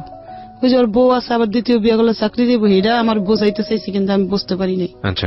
এখন 2 বছর ধরে আর কোনো খোঁজ নাই। এখন কি করবো, আবার বাধ্য হইয়া কাজে লাগছি ওই যাত্রা বাড়ি ওই মিক্সির কারখানায় কাজ করি। এখন 2 মেয়ে হয়ে গেছে, মানে এই মেয়ের লাগে মেয়ে ওরে রাখা লাগে, কি করবো রাখতে হয় বাধ্যতা। রাখে রেখে কাজ করি করে কোনো মতো চলি 2 বছর ডেইলি ফোন দিতাম 4-5 বার, প্রত্যেকটা সিম বন্ধ করে লাইছে। বন্ধ করে একটা লোক দিয়ে ফোন দিছে এখন আমারে, ওর একটা ফ্রেন্ড দিয়া বলে যে ও আপনার হাজবেন্ড অসুস্থ, মাদ্রাস নিয়ে গেছে, অ্যাক্সিডেন্ট হয়েছে, আপনি অপেক্ষা করেন, ও মাদ্রাসটা আসলে আপনার কাছে ফিরে দেবো। মনে একটু সান্ত্বনা পাইছি যে হইতে পারে এরকম কি দেখো তো বললে। হঠাৎ করে ওই লোকটারে ফোন দিল, লোকটা আর ধরে না, ওই একদিনে বলছে, আর খোঁজ নেই। 2011 সালে ফোনটা রিসিভ করছে পরে আমি কান্দা দিছি পরে আল্লাহর কোন কুদরত আসছে আমাদের বাসায়, বলে যে আমি অ্যাক্সিডেন্ট হয়েছি, মাদ্রাস ছিলাম, সব মিথ্যা কথা। আমি যেমন বলদ, আমার বলদরে বুঝাইছে এমন। তখন গেছে সেদিন, পরের দিন আসছে। এখন আমি বলছি দেখেন ভাই, আপনি আমার নিয়ে যদি সংসার করতে চান তাহলে আমার সাথে কাবিন করতে হবে, তাহলে আমি আপনার সাথে সংসার করবো, নাহলে করবো না। আপনি গেছেন গা আমার মতন আমি 2 মেয়ে খাওয়াইতে পারবো, সমস্যা নেই। পরে বলে যে করবো, আমি কাবিন করবো। তখন উনি আর আমি শনিয়াকরা গেছি, তখন আমি আর উনি গেছি, গিয়া আমরা ওইখানে রেজিস্ট্রি কাবিন করছি, আবার এমনি কাবিনও করছি, 2টাই করছি। এটা কি উনি নিয়ে গেছে আপনাকে সেই অফিসে নাকি আপনি নিয়ে গেছেন? আমি নিয়ে গেছি, 2জনে গেছি রিক্সা দিয়া, যা কাবিন করছি। কইরা পরে আমরা কাবিন লগে তো দেয় না, 3 মাস পরে দিচ্ছে রেজিস্ট্রি কাবিনটা। আর ওই কাবিনটা দিচ্ছে আমার 1 সপ্তাহ না 15 দিন পরে। টাকা দিচ্ছে আমার হাজবেন্ড, 5,000 না কত টাকা নিচ্ছে। কাবিনে কি লেখা, মানে কত টাকা দিন? 2 লাখ টাকা কাবিন করছে। তখন কাবিন করে বাসায় আইছি, তো বালের সংসার করতেছি। পরে ওইখানে আবার উনি সিটিং বাজি করছে। ওই 2 বছর পরে আসছে যে চাকরি করে, কিন্তু যমুনার ব্রিজের গোড়ায় এখন পোস্তগুলো আসছে কয়েকদিনের লাগা, চাইছিল কয়েকদিনের মধ্যে আমারে আবার ভোগ কইরা চলে যাইব। কথা বুঝছেন, মনের ভিত্তি হারামজাদর। তখন ওরা আমি জিজ্ঞাসা করি তুমি এখন কোথায় আছো, আমি উত্তরা র্যাবে আছি। শুনলেন কথা কি, সিটিং বাস উত্তরা র্যাবে আছে। ওই কাবিনের ভিতরে র্যাব পরিচয় দিছে। তখন একটু পরে ওনার কাবিন টাবিন করার শেষে ওনার পকেটেতে আমি আইডেন্টি কার্ড বার করে ফেলাইছি, করে দেখি উনি রংপুর 8 ইঞ্জিনিয়ারে কুস্টিং হয়েছে, অরিন অফিসার র্যাঙ্ক ওনার এখন 2009 অরিন অফিসার হয়েছে। তখন আমি বলি এটা কি করলা, কয় কি আরে আমি ছিলাম তো ওই র্যাবে ছিলাম তো এই কয়দিন। শুনলেন কথা, যা কাবিনে র্যাব দিচ্ছে আমার তো সমস্যা নেই। দেখি 5 মিনিট পর আমার বাসায় চলে আসে। কিরে র্যাবের থেকে 5 মিনিট পর তো উত্তরা থেকে আমার বাসায় আসা যায় না, আজকে আমি পিছ লাগুম ওর সাথে, কই যায় ও দেখবো। তখন উনি বাইরে গেছে ঘরের থেকে, আমি ওনার পিছিয়ে যাই, দেখি উনি পোস্তাওয়ালা ক্যান্টনমেন্ট ঢুকছে। তো 1 দিন 2 দিন 3 দিন ঢুকছে, তো 4 দিনে দিয়ে আমি গেটে গেছি, যাই বলি যে এই লোকটারে চিনেন, আমার কাছে ছবি আছে, ছবি দেখেছি। লোকটা কয় তো অরিন অফিসার খুশি, কি হন আপনি? আমি কি আমার হাজবেন্ড। বলে যে আপনার হাজবেন্ড, আপনার বাচ্চা করা? আমি বলি যে আমার 1 মেয়ে। বলে যে ও খারাপ ডাইকে এনে দিতেছি, তখন ডাইকে এনে দিছে, ও আমার রাস্তায় এনে বাসায় নিয়ে আসছে। আইসা উনি অন্ত জিদ দিয়ে ফাইটা যাইতেছে, গিয়ে চলে গেছে, এত ডেয়ারিং হয়ে যাবো আস্তে আস্তে করে সইরা গেছে গা রংপুর গেছেন। 3-4 দিন ধরে আমার সাথে আর যোগাযোগ নাই, ফোনও দেয় না কোনো। আমি এলাকা গেটে গেছি চালাই করে, যাই বলি যে আমার হাজবেন্ড এখানে তো চাকরি করতো, এখন উনি কোথায়? উনি তো কুস্টিং হয়েছে, আপনার বলেনি? আমি বলি না আমার, হ্যাঁ ওইখানে কোথায় এরকম জায়গায়। ওরা আমার ঠিকানা লিখে দিছে। আমি ওরে ছোট নিয়ে চলে গেছি এর গাড়িতে, রাইতের গাড়িতে গিয়ে সকালে নামছি, নাইমা আমার হাজবেন্ডে বার করে নিচ্ছি, নিয়ে ওইখানে আসাম স্যারের কাছে বিচার দিচ্ছি যে আমি আমার হাজবেন্ডের লগে থাকবো। সব বলছি, বলি যে হাজবেন্ডের লগে থাকবো। তো আচ্ছা থাকলে আপনার হাজবেন্ড ঘর নিলে আপনি থাকবেন। ওই এর আগে আরেকটা ঘটনা হয়েছে, 2009 সালে বাস্ট হয়েছে যে ওর 2টা বাচ্চা আছে। কেমনে পাইছি জানেন? একটা সিটি পাইছি, ওর মেয়ে সিটি লেখছে বাবার কাছে। 2 মাস ধরে বাবা বাড়িতে যায় না, তার দাদির কাপড় নাই, তার স্কুলের জুতা নাই। এই সিটিটা আমি পাইছি, পাই না সিটিটা আমি একজনের দিয়ে পড়াইছি। আমি পড়তে জানি না, তো পড়াইয়া দেখি কি বাচ্চাটির কষ্টের কথা লেখছে এটার ভিতরে। হইনি আমার খারাপ। তখন আমি এটা মানে গোটপিট করছি, ওই যাই না গেছি দিকে ওই পলাইয়া গেছে ওই 2 বছর আর আসে নাই। পলানের আগে এই ঘটনার বললা গেছি, পলানের আগে পলাই গেছে ওই যাই না। আপনি যখন বললেন আর্মিতে গিয়ে এই ঘটনাগুলো, তারপরে কি হলো? তারপর যাই না গেছি দেখে ও পলাইছে। ওই সিডি আমার কাছে আজও আছে, আমি রাইকা দিছি সিডি গুলা। তখন পলাইছে, ওই যে পলানের পরে 2011 আইছে, কাবিন করলাম, করার পরে ওইখানে ধরলেন ওরে, ফাইনালি তো গিয়ে ধরলেন। দর্শি আমরা স্বীকার করছে। হ্যাঁ না সেটা ঠিক আছে, তারপরে কি হলো? মানে ওখান থেকে কি বললো? আপনি তো একসাথে থাকার নিয়ম দিচ্ছে। তারপর যে আপনার হাজবেন্ড গন নিলে আউটে বাসা নিব, আপনি থাকেন তার সাথে, নিয়ম দিচ্ছে, থাকেন আপনি, সমস্যা নাই। তখন আমি চলে আসছি ঢাকা, যে মাল সামানা নিয়ে পরে যাওয়া লাগবো, গন নেওয়ার পরে ঢাকা চলে আসছি আমার বাবুরে নিয়ে। আসার পর ও গাড়িতে উঠাই দিছে, চলে আসছি। আইসা থাকতেছি ওইখানে আসাম স্যারেরা বলছে কি আমি ঢাকা পোস্টিং নিতে চাই, তাহলে আমার 2টা ফ্যামিলির আমি দেখতে পারবো। ঢাকা পোস্টিং নিতে চাই? হ্যাঁ, তখন মিরপুর স্টাফ কলেজ 12 নম্বরে পোস্টিং নিচ্ছে উনি। আচ্ছা। নেওয়ার পরে আমাদেরকে এখান থেকে বাসা ছাইরা আমাদেরকে, এখন মানে আমার ছেলে অনেক বড় হয়েছে, 17 বছর হয়েছে ছেলে। তখন আমি মনে করছি যে আমার হাজবেন্ড ওইখানে রুম নিবো মনে একটা, ওখানে আমার 2 মেয়ে, আবার এই ছেলে কোথায় নিবো, ও কাজ করে এখানে, তো তুমি তো দাদির কাছে থাকো আর আমি ওদেরকে নিয়ে ওখানে যাই, তারপরে তোমারে নিয়ে যাবো পরে। ছেলেরে ওর দাদি ওই সৎ দাদির কাছে রেখে গেছি। আমার হাজবেন্ডের এই হলো বাসা আর এই হলো অফিস কাছাকাছি, কিন্তু আমার হাজবেন্ড বলে যে আমার অফিস অনেক দূরে, কিন্তু আমি যেখানে বাসা, তখনও একটা লুকোচুরির ব্যাপার স্যাপার ছিল। হ্যাঁ, তখনও উনি আমার সাথে গোটপিট করে। আমি বলি যে কত দূরে? বলে আমি সাইকেল দিয়ে যাই, আরো 20 মিনিট দূরে লাগে। মিথ্যা কথা বলে আমার, এতই মগা মানে ভাবতেছে। তখন ওই বাড়িতে 2টা আর্মি পার্সন থাকে। আমরা একটা বিরতি নিচ্ছি। ওই মানে 2টা আর্মি পার্সন আমার সাইডে থাকে। আমার হঠাৎ করে জ্বর আসছে, মানে জ্বর আইছে। পরে আমি বলি যে ভাবি জ্বর আইছে, কি করব? কয় কি কেন, আপনি তো সবকিছু সরকারি ভাবে পাবেন। বলে যে আমার সাথে জানতো, চলেন দেখে। কে খুশির সাহেব বলে না কিছু? আমি বলি উনি তো বলে ওনার অফিস অনেক দূরে। বলে যে ওনার অফিস অনেক দূরে, এই কথা বললো কেন? বুঝি না তো কিছু, ভাবি আপনাদের বেশি কি গোটপিট আছে? আমি না, বলে যে আমার লাগে লোন। তখন আমি ঢুকছি ডাক্তার দেখাইতে। ঢুকার পরে এখন বলে যে বই করা ছাড়া তো ডাক্তার দেখাইতে দিব না। তখন আমার হাজবেন্ড আমি ফোন দিছি যে আমি ডাক্তার দেখাইতে আইছি। বলে যে ভালো করছেন ডাক্তার, ও ইউনিটের ভিতরে মানে অফিসের ভিতরে। তখন উনি একটা সৈনিক জসিম নাম ওরে পাঠাইছে যে তোমার ভাবি আসছে, যাও একটা বই করে দেওয়া। তখন যায় মানে বই করা লাগে, একটা বই কিন না, ওটার মধ্যে মানে সারেরা সিল মারবো, তারপরে ডাক্তার দেখানোর নিয়ম। তখন আমি ডাক্তার দেখায় বাসাইছি। রাত্রে জিজ্ঞাসা করছি আমি কি আপনি বললেন না আপনার অফিস অনেক দূরে? বললে যে আসে, আর বলে যে চিন্তা লাইছেন তো চিনছেন, ভালো করছেন। পরে এরকম করে সংসার করতেছি, বালি। হঠাৎ কইরা উনি না একটা মেয়ে ওনারে ফোন দেয়, না ধরার গতিকে আমি শূন্য ফেলাইছি। মেয়েটা ওনারে বলতেছে দাদু আপনি ফোন ধরেন না কি লেগা? উনি করছে কি কাইটা দিচ্ছে। আমি শুনছি দেখা আমার উঠছে জিদ উঠছে, ওনার মোবাইল কাইটা নিছি, নিয়ে ওনার নাম্বার টিপা বার করছি। ওনার ওয়াইফের নাম আসমা। বার করে আমি ওই নাম্বারে ফোন দিচ্ছি, আমি জানি ওর বোন নাম কি, সব জানি না গেছি। ফোন দিয়া বলি যে এরকম আপনার হাজবেন্ড ঢাকা একটা বিয়ে করছে, আপনি জানেন? বলে যে না তো। তখন তো দেশে শূন্য লাইছে সবাই। শোনার পরে ওই বউ মানে দেশে কান্দাগাড়ি করতেছে, ঢাকা আইব। তখন ওই বউ ঢাকা আইছে, আইসা বাসা নিতে চাইছে 12 নাম্বার। আমার হাজবেন্ড বাসা নিয়ে দেয়নি, বলছে যে তুই যদি এখন এখানে বাসা নেস তাহলে আমার চাকরিটা চলে যাবো গা। এ কথা বললে ওই বউ আসছে ঢাকা, আইসা ওরা তেল মাইকা দেশে পাঠাই দিছে। 3 মাস পরে আমার বাবু পেটাইছে। তখন বলে যে বাচ্চা নিছস হ্যান ত্যান, মানে এরকম নিব না বাচ্চা। তখন ও প্যাড হইছে। তখন আমি প্যাড হইতে 12 নাম্বার তখন আমার বাসা সুইচ করে ফালাইবো, মানে এখান থেকে সুইচ করে অনেক দূরে ফাটাইবো। তো দূরে ফাটাইছে, মানে ও 12 নাম্বার দিকে ফাটাই দিছে। ওইখানে আবার এই বাচ্চা ভর্তি হয়েছে, তো ওদের লাগে দাঁড়ে।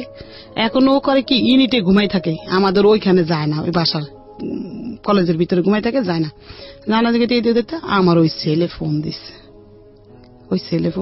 একটা মেয়ে বিয়ে করছে, একটা মেয়েরে ফোন দিছে। আমার হাজবেন্ড বলছে আসো আমি নিয়ে আসি তোমাদের।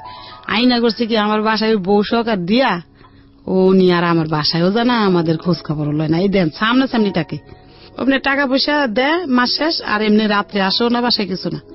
তখন আমি ওই ছেলে বোরে এখন নিব না, আমি ওদেরকে আনবো কেন? ওরা আইসা মারামারি করে দুইজনে ঘরের ভিতরে। ছোট ছোট মানুষ তো বিয়ে করছে 17 বছরে, বুঝেন না? মারামারি করে বউর সাথে। কোথার মেয়ে? কুমিল্লার মেয়ে, কুমিল্লা ক্যান্টনমেন্টের দ্বারের। মারামারি করে দেখে আমি একটা ঘরে ড্রেসিং টেবিল ছিল আমার আগের, ওটা বিক্রি করে ওদেরকে 2000 টাকা দিয়া কইছি তোমরা যাও গা, শ্বশুর বাড়িতে থাকো তুমি, পরে আমি ঢাকা যাই কি করি তোমার একটা লাইন করে আমি দিতে পারছি। তখন উনি ওই আমার ওই ছেলে ধরেন হয়েছে সিয়ামেসে, হওয়ার আগে 3 দিন আগে ও চলে গেছে পোস্টিং এ, আমার হাজবেন্ড আর আসে টাসে নেই। 3 দিন পরে আমার হাজবেন্ড আসছে, এর মধ্যে আমার বোন আছে, মেজে বোন বাইর বউ আসছে দেশের থেকে, ওরা আমার যত্ন টত্ন করতেছে। দেশে বলছি দেখা উনি জিদ্দের ঠেলা, আগে তো ভালো ভালো বাজার বুজার করছে, দেশে বলছি বলে জিদ্দের ঠেলা উনি আমার ঘরে কোনো বাজার করে না। এখন ওনার কুষ্টিম শেষে উনি যশোর চলে গেছে, যাওয়ার পরে আমাদের কোনো টাকা পয়সা দেয় না, আমাদের ওইখানে ফালাইয়া রেখে গেছে। এখন কি করবো, গেছি যশোর, যাই ওইখানে ইউনিটে বলছি টলছি, পরে আমার টাকা দিচ্ছে এদিন 10,000 দিছে, পরে আমি আবার চলে আসছি। ওইটা দিয়ে বাড়িওয়ালারা দিছি কয় টাকা জানি, ঘর ভাড়া 4-5 হাজার টাকা, আড্ডা দিয়া চলতেছি, কোনো মধ্যে চলতে চলতে 2 মাস টাকা পাঠাইছে বিকাশে, পাঠানোর পরে না আবার 2 মাস টাকা পাঠায় না, 2 মাসের ভাড়া বাইজা গেছে। তারপর আবার ওই বাবুরি নিয়ে 22 মাসের এখন গাড়ি তুলছি, গিয়ে গেড়ে গেছি। পরে ওই লোকজনে আমার হাজবেন্ডটাই কেনে দিতে, তার হাজবেন্ডে নিয়ে গেছে, নিয়ে এক সৈনিকের বাসায় উঠাইছে, ওটা ওই সৈনিকের কইছে খাওয়া দাওয়া দিতে, দিয়া 2 দিন ধরে আমি ওই সৈনিকের বাসায়, আমার হাজবেন্ড আমার খোঁজ খবরও নাই, যায় উনি আমার কাছে। তখন আমি নিচে নাইমা গেছি ওরে কোলে নিয়ে, নাইমা আমি ইউনিটের ভিতরে ঢুকছি, ঢুকা কমান্ডাররা মনে মিটিং করতেছে, তাই আমার ডাকছে যে কে, কইছে অনুকের ও ভাই। তা আমার যাই জিজ্ঞাসা করতেছে, লেফটেন্যান্ট কর্নেল উনি আমার জিজ্ঞাসা করে, গেছি পরে জিজ্ঞাসা করবো কেন আসছেন, কি বালা মন্দ, তা জিজ্ঞাসা না করে আমার হাজবেন্ড দাঁড়ায় রয়েছে, ওর বানাইয়া কইছে ওর বিয়ে হয়েছে আগে। তো আমার তো বিয়ে হয়েছে জানি আমি, সে বিয়ে করছে, বলে যে আপনার কয়টা বিয়ে হয়েছে, আমি কি স্যার আমার আগে বিয়ে হয়েছে, একটা বাচ্চা আছে, মেয়ে বাচ্চা আমার, আমি এটা বলছি। তখন এই কথা বলছে, পরে আমি কি স্যার শোনেন আপনি সুস্থ বিচার করেন, যদি সুস্থ বিচার না করেন আল্লাহর কাছে ঠেকা থাকবেন, এটা বলছি। পরে আমার হাজবেন্ড উনি গালাগালি করছে, থাপ্পড় দিয়ে তোর কানা উঠে ফেলালাম, বেদব্য থেকে তুই বিবাহ করছিস, খাওয়ান করছিস না, বলছে। পরে আমি চলে আসছি, চলে আইসা আমারে মানে আমার হাজবেন্ড গালাগালি করছে বিচ্ছিরি ভাবে, বাইরে নাইমা গালাগালি করছে। আমি ওই বাবুরা 22 মাসের কোলে লিয়া, মাথা ঠিক ছিল না, ওই ক্যান্টনমেন্টের গেটের সামনে আসছিল ট্রেনের রাস্তা, একবার গেটের সামনে। আমি যে সময় ট্রেনের তলে যাই, ওনারা আমার টানাটানি করছে, আর্মির লোকেরা, যে ভাবি এই কাজটা করেন না, আপনি ভালো না। এই ভদ্রমহিলার জীবনের গল্প আসলে সারা রাত শুনলেও শেষ হবে না, কিছু জায়গায় আমাদের স্কুইজ করতে হচ্ছে, কারণ আমাদের গল্পের যে মূল জায়গাটা সেটা হচ্ছে ওনার সন্তান রেপড হওয়া। আমি বারবার মাপ চেয়ে নিচ্ছি আপনাদের কাছ থেকে, কারণ এরকম ওয়ার্ড আমি আসলে ইউজ করতে বাধ্য হচ্ছি এদেরকে সামনে দেখে। আপনারা চলে আসতে পারেন আমাদের ফেসবুক পেজে, আমরা স্টুডিওতে কিভাবে আছি এটা দেখার জন্য। আমাদের ফেসবুকের ঠিকানা www.facebook.com/kibriya.rj, পেজটি আছে RJ কিবরিয়া নামে, এবং এই অনুষ্ঠানটি একযোগে আপনারা শুনতে পাচ্ছেন ঢাকা এফএম এর ইউটিউব চ্যানেলে। ঢাকা এফএম নামে সার্চ করলেই হবে ইউটিউব চ্যানেল, অটোমেটিক্যালি আপনারা ওখানে পেয়ে যাবেন আমাদের ইউটিউবে।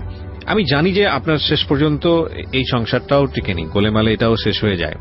আমি বরং ছোট্ট একটা বিরতি নেই, বিরতির পর ফিরে এসে আপনার ওখান থেকেই শুনবো। কিন্তু আমরা মূল যে জায়গাটায় যেতে চাই সেটা হচ্ছে আপনার এই ছোট মেয়ের ঘটনাটা যেটা ঘটেছে।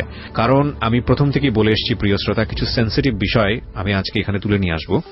একজন ভিকটিম, আমাদের যখন একটা মেয়ে ভিকটিম হয়, মানে সে ভিকটিম হওয়ার পরে সে তো একবার রেপ হয়, কিন্তু সিস্টেম, পুরো সিস্টেমটা কতটা ভয়ানক হতে পারে, কতটা কঠিন হতে পারে, সেটা আমি আপনাদেরকে দেখাবো। বিচার চাওয়ার জন্য কতটা ভয়ানক হতে পারে সেটা দেখাতে চাই আপনাদেরকে আজকে। আমি ছোট্ট একটা বিরতির পর আবারও ফিরে আসবো। আর বিরতির আগে আপনাদেরকে যেটা বলতে চাই, সিচুয়েশন যখন একটু কড়া, যখন মন বসে না কাজে, তখন মন ঠিক করতে মুখ দিতে পারেন কাঁচা আমের স্বাদে। Brown Mister Mango candy, good mood guaranteed. বুঝতেই পাচ্ছেন, আপনারা শুনছেন মিস্টার ম্যাঙ্গো ক্যান্ডি প্রেজেন্স জীবন গল্প। আমি আরজে কিবরিয়া আপনার সাথে রয়েছি। ছোট্ট একটা বিরতি। শুনছেন আরজে কিবরিয়ার সাথে মিস্টার ম্যাঙ্গো ক্যান্ডি প্রেজেন্স জীবন গল্প।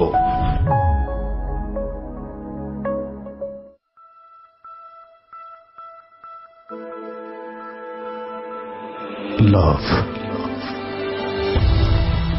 hate, challenge, motivation, lies, truth, impossible, virtue,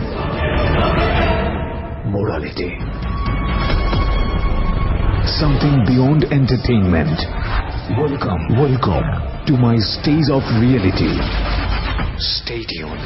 Sunday and Wednesday with me RJ Kibriya, only on Dhaka FM 90.4.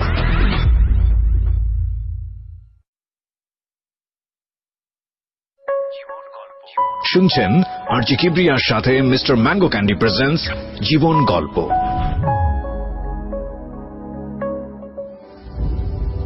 প্রিয় শ্রোতা, বিরতির পর আরো একবার স্বাগত জানাচ্ছি প্রাণ মিস্টার ম্যাঙ্গো ক্যান্ডি প্রেজেন্টস জীবন গল্পে। আমি আরজি কিবরিয়া আপনার সঙ্গে রয়েছি। সালমা তার 3 সন্তানকে নিয়ে আজকে স্টুডিওতে, এই মুহূর্তে আমরা ফেসবুক লাইভে আছি, আপনারা আসলে দেখতে পাবেন ওদেরকে। আমরা ধীরে ধীরে সেই ভয়ানক পৃথিবীর মধ্যে জঘন্যতম ঘটনায় যেটা ঘটে আর কি, যার সন্তান আছে সেই অনুভব করতে পারবে, কিংবা যার সাথে ঘটে সে অনুভব করতে পারবে। একটা মানুষকে জীবন্ত অবস্থায় কিভাবে মেরে ফেলা হয়, সেই দুর্ধর্ষ ঘটনার দিকে আমরা আসলে একটু পরেই এগোবো। আমি কথা না বাড়িয়ে আবারও ফ্লোর দিচ্ছি আপনাকে। জি, আপনি যেখানে ওইখানে হোমে ছিলাম কয়েকদিন, 15 দিন। হোমের থেকে আমার গার্জিয়ান খবর দিয়ে গার্জিয়ানের কাছে দিছে, মিরপুর আসলাম, এইসব রুম সাইডা দিছি, দিয়া 3 সন্তান নিয়ে এই ঢাকা নিয়ে বাসা নিচ্ছি, একটা টিন সেট বাসা। আইসা একটা কানের দুল ছিল আর চেন ছিল, এটা বিক্রি করছি করে একটা সেলাই মেশিন কিনছি, কিনা ওই মেয়ের ভর্তি করছি ক্লাস 9-এ, এর 2-এ ভর্তি করছি। আর ও তো ছোট, 22 মাস। ছোট মেয়েটাকে ক্লাস 2-তে ভর্তি করছি। এই ঘটনা কিন্তু ছোট মেয়েকে নিয়ে, প্রিয় শ্রোতারা খেয়াল রাখবেন। ক্লাস 2-এ ভর্তি করছি এই মেয়ের ওই সরকারি স্কুলে, আর ওই মেয়ের ক্লাস বেসরকারি, ওটা সরকারি 9-এ ভর্তি করছি। এখন এদের পড়ার খরচ আমি চালাই ওই মেশিনের কাজ দিয়া কোন মতে জীবন যাপন করি আমি, বোঝেন। আর একবেলা খাই আর একবেলা খাইও না, ওদের পড়ালেখা চালাই। ও বাচ্চা, ছোট বাচ্চা জানেন, দুধের লেগে কান্না করতো, দুধ দিতাম না, চিনি গুলাই পিঠারের মধ্যে খাওয়াই রাখছি, বাচ্চাটার আমি বড় করতেছি। এভাবে চালাই, বাচ্চাদের পড়ালেখা বন্ধ করি নাই। কই এরা পড়ালেখা করলে আমি তো মূর্খ, কিছুই জানি না, জীবনে এরা বড় মানুষ হইতে পারবো। খালি এদের পড়ালেখার কথাই কইতাম, ঘরে আইলো কইতাম মা তোমরা সুন্দর করে পড়ো। এরম করতে করতে আমি কিস্তিতে টাকা উড়াই দেই, ফুদে মানুষে বিক্রি করে, কাপড় চোপড় অনেক বেচা কিনা হয়। আমি ওগুলো আইন এক এক জায়গাতে সাপ্লাই করে বিক্রি করতেছি। এখন ওই মিশিং আছে এখনো ঘরে আমার। এই ঘটনাটা ওর বড় বোন বলতে চাচ্ছে। প্রিয় শ্রোতা, আমরা মাকে এতক্ষণ পর্যন্ত ফ্লোর দিয়ে রেখেছিলাম এবং আপনাদের সদয় অবগতির জন্য জানাচ্ছি। হ্যাঁ, নিশ্চয়ই আপনাকে দিব ফ্লোর। একটা মার জন্য কতটা ভয়ানক হতে পারে এই সন্তানদের ঘটনা বর্ণনা করা, আল্লাহ মাফ করুক। আমি আর কিছু বলতে চাচ্ছি না, আমি স্পিচলেস টোটালি। আচ্ছা ঠিক আছে, বড় বোনকে হ্যাঁ বলেন। তারপরে দেখেন বড় মেয়ে ক্লাস এসএসসি পরীক্ষা দিল, দিয়া এই গ্রেডের উপরে উঠাইছে। ও সরকারি কলেজে চান্স পাইছে, সরকারি কলেজে পড়ালেখা করে। ওর খরচ আমার লাগে না অত বেশি, অল্প অল্প। ও টিউশনই করে, মানুষের বাসায় দেয়নি টিউশনই করতে। যে মানুষ যদি আমার মেয়ের দিকে খারাপ নজরে তাকাইলে কি আর বাসায় টিউশনই করতে দেয় না। ও ঘরে যা পড়ায় তা দিয়ে চলে। আর আমি কাপড় বেশি জানেন, বিকালবেলা জুড়েন রেল গেট যায় কাপড় বেশি, হাজার হাজার মানুষ দেখছে এই বোরকার মুখ ডাইকে সারাদিন কাপড় বেশি আমি। কেউ যেন দেখলে কইতে পারেন আমার বাচ্চারা কাপড় আলির মাইয়া খোটা না জান দেয় লেগে, জানেন আমি এরকম করে চালি। আর আজকে আমি সাজানো সংসার আমার ধ্বংস। আমি আসতেছি প্রিয় শ্রোতা, আমি এখানেই আপনাদেরকে নোট করতে চাই যে এই হচ্ছে আমাদের আসল জায়গাতে আসা। এতক্ষণ আসার জন্য আমি এতক্ষণ আপনাদেরকে একটা বর্ণনার মধ্যে রেখেছি। এই কথাটা এই কারণেই বলছি, পত্রপত্রিকায়, টেলিভিশনে বা অন্য কোথাও গণমাধ্যমে যে এই রেপের ঘটনাটা আসে, এটা শুধু আপনি রেপটাই জানেন, কিন্তু রেপ হলে একটা ফ্যামিলির কি হয়, যাকে রেপ করা হচ্ছে সেই সন্তানটি কত কষ্ট করে বড় হয়, তার যে একটা ব্যাকগ্রাউন্ড থাকে, একটা অতীত থাকে, তাকে নিয়ে স্বপ্ন থাকে, তার জন্য বাবা মা কত পরিশ্রম করছে। এই রেপটা শুধু শারীরিকভাবে তাকে ক্ষতি করা না, পুরো ফ্যামিলিটাকেই যে রেপ করা হয় এবং এই রেপ পুরো জীবনটাকে যে রেপ করা হয়, শেষ করে দেওয়া হয়, সেই ঘটনার ফিলিংসের জায়গাটাতে আজকে আপনাদেরকে আমি নিয়ে যেতে চাই, যে কারণে এতক্ষণ ধরে ব্যাকগ্রাউন্ডে ছিলাম। আশা করছি শেষ পর্যন্ত শুনবেন। বড় বোনকে আমি ফ্লোর দিচ্ছি। আমি ওদের কারোর নাম আজকে রিভিল করিনি, ফেসবুকে আসলে আপনারা দেখতে পাবেন লাইভ, যেভাবে দেখানো সম্ভব আমি সেভাবেই দেখাচ্ছি আপনাদেরকে। ওকে, সো তুমি বলো কি হয়েছে ক্লাস 5-এ যখন পড়ছিল? যখন আমার বোন ক্লাস 4-এ পড়তো, 4-এ, রাইট, দোলাইপাড় সরকারি প্রাথমিক বিদ্যালয়। আচ্ছা, তোমার স্কুলের টিচাররা তো সবাই ইনফর্ম এই ঘটনার প্রেক্ষাপটে? ওকে, ঠিক আছে, বলো। তখন ওই 4-এর ক্লাসে ফেব্রুয়ারি মাসের 20 তারিখে ওর ক্লাসমেট একটা নতুন মেয়ে ভর্তি হয়। ওরা আসে কদমতলী থানা থেকে, শ্যামপুর থানায়। তো আসে, ওর সাথে ভর্তি হয়, ওর সাথে বন্ধুত্ব হয়। আচ্ছা, আমাদের বাড়ির সামনেই, স্কুলের সামনেই। তখন ওর সাথে বন্ধুত্ব হয়, মেয়েটা আমাদের বাড়িতে আসে। তখন জানতে পারলাম যে মেয়েটার মা ডাক্তার, একটা সাইনবোর্ড লাগানো আছে বাড়ির মধ্যে, উনি শিশু এবং গাইনি ডাক্তার। উনি ঘরের মধ্যে রুগী দেখে। ওনার বাড়ি নোয়াখালী, লক্ষ্মীপুরে। তখন উনি ওনার সাথে, ওনার মেয়ে দেখলাম ভালো, উনিও দেখলাম ভালো, তো মিশতে দিলাম আমরা ওই মেয়েটার সাথে। তারপরে উনি আমাকে একদিন একটা প্রস্তাব দিল, ওই তাসনিম, মেয়েটার নাম তাসনিম, আর ওর মার নাম হলো খন্দকার জান্নাতুল ফেরদাউস। ওই খন্দকার জান্নাতুল ফেরদাউস আমাকে একটা প্রস্তাব দিল ওনার মেয়েকে পড়ানোর জন্য, ক্লাস 4-এ যখন শেষ পর্যায়ে, শেষ দিকে। তখন আমি রাজি হলাম যে আমার বাড়ির সামনেই তো পড়াই আমি। তো ওনার মেয়েকে আমি 3 মাস পড়িয়েছি। পড়ানোর পরে আমি দেখতে পেলাম যে ওনাদের ঘরে অনেক লোকজন আসে, আর ওনাদের ঘরে মেয়ে থাকে, বলে যে আমার বোনের মেয়ে। লোকজন আসে আর উনি আমাদেরকে মানে অনেক ধরনের কথা বলতো, যেগুলো আমার মানে একটু খারাপ লাগতো। যেমন বলতো যে আমার একটা গেস্ট আসছে, তো এজন্য আমি একটু পরিপাটি হচ্ছি, আমার অনেক ভদ্র গেস্ট। আবার অনেক মাঝে মধ্যে অনেক ফোনে নোংরা নোংরা কথা বলতো। তখন মানে আমার অনেক হাজবেন্ড ছিল না পাশে? না, ওনার হাজবেন্ড নাকি লন্ডন থাকে। তো ওনার মেয়েকে 3 মাস পড়ানোর পর আমার মাকে আমি এসে বলেছি যে মা এরকম এরকম ওনার ঘরে লোকজন আসে। তখন আমার আম্মু বলছে যে তাহলে হয়তো বা মহিলাটা ভালো না, পড়ানো ছেড়ে দাও। আমি পড়ানো ছেড়ে দিয়েছি, আর আমার ছোট বোনকে ওনাদের বাসায় যেতে নিষেধ করেছি, যে ওনাদের বাসায় যাবা না। ও 3 মাস ধরে ওনাদের ঘরে একটা লোক থাকে, বলে যে ওনার ভাই।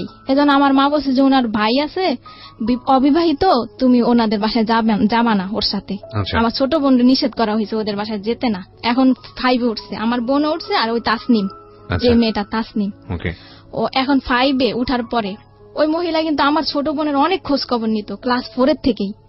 আর ওনার নাম্বারটা আমার কাছে ছিল, ওই যে আমি যে ওনার মেয়েকে পড়িয়েছি তখন ওনার নাম্বারটা আমাদের মোবাইলে সেভ করা ছিল। ওই তো আমাদের নাম্বারে ফোন দিয়ে আমার মাকে জিজ্ঞেস করতো, আমাকে রাস্তায় দেখা হইলে জিজ্ঞেস করতো। ছোট বোনের শুধু খবর নিত উনি, যে ওর কি খবর, ওর কি খবর, মোবাইল করে করেও।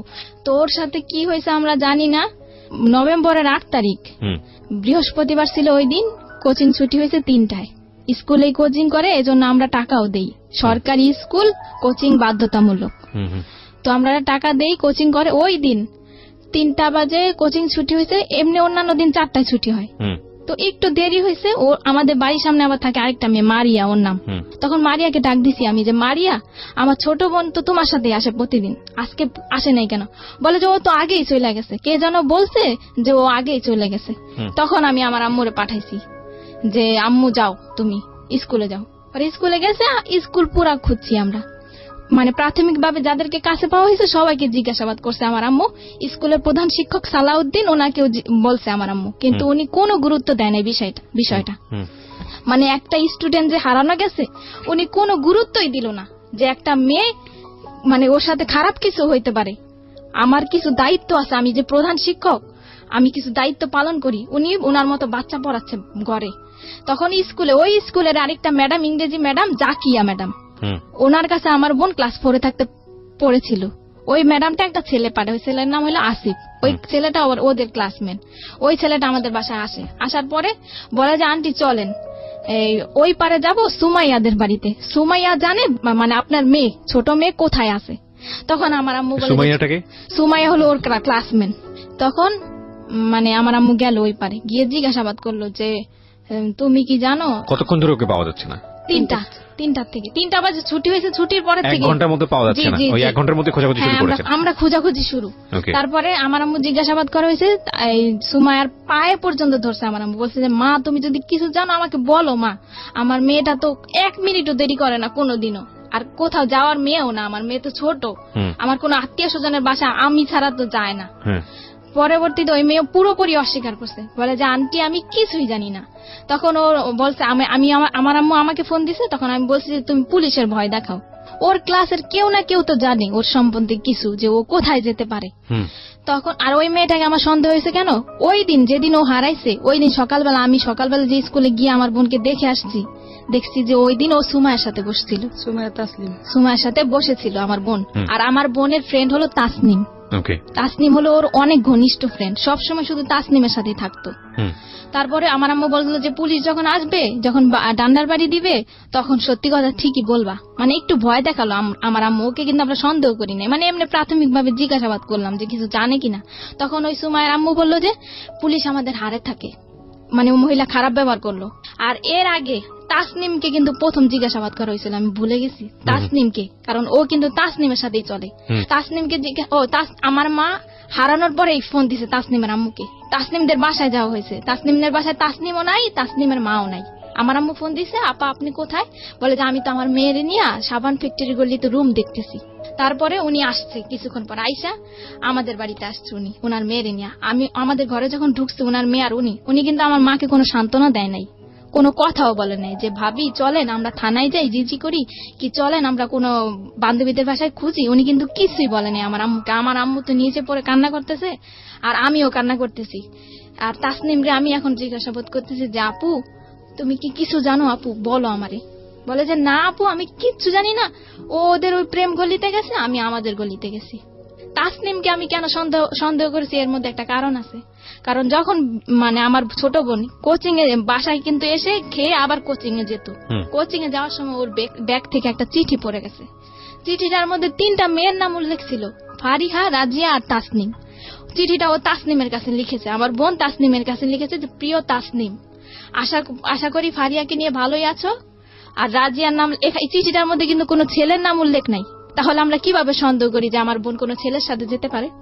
তাসনিম কিন্তু লিখছে। তখন আমি চিঠিটার কথা গোপন রাখি, তাসনিমের কাছে বলি না যে আমি একটা চিঠি পাইছি, চিঠিটা আমি দেখাইও নাই।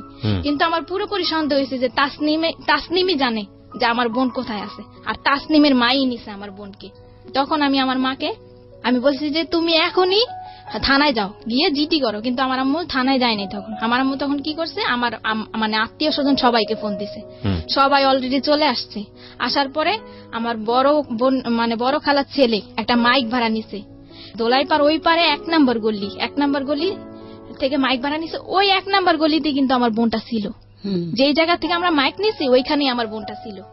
ওইখান থেকে কুতুবখালী 1 নম্বর গলি, 2 নম্বর গলি, ডিপটির গলি, কুতুবখালী, দোলাইপার, মিরাজির বাগ পুরা কিন্তু আমরা মাইক দিয়ে অ্যালাউন্স করছি। স্কুলের হেড স্যার কিন্তু কোনো পদক্ষেপ নেয় নাই, আর আমার আম্মুকে একটা ফোনও দেয় নাই, হেল্পও করে নাই। উনি কিন্তু বাচ্চাই পড়াইতেছে। স্কুল থেকে হারিয়ে গেছে কোচিং এর থেকে স্কুলে কোচিং বাধ্যতামূলক, বাধ্যতামূলক, এবং কি আমরা টাকা দিই। কোচিং করতে চাইতাম না, ওইটা বাইরেই তো বেত দিয়া আমার বাচ্চা না সবার বাচ্চা। কোচিং না করলে বাচ্চাদেরকে কম নাম্বার দেওয়া হয় এবং ফেল করিয়ে দেওয়া হয় এবং বাচ্চাদের উপর টর্চার করা হয়। কি দুর্ধর্ষ, কি অমানবিক। এবং আমরা কবে আসলে এই জায়গা থেকে বেরোতে পারবো? না না না, আমি আপনার বড় মেয়ের কাছ থেকে শুনতে চাই, আপনাকে আমি ফ্লোর দিব পরে আবার। হ্যাঁ বলেন।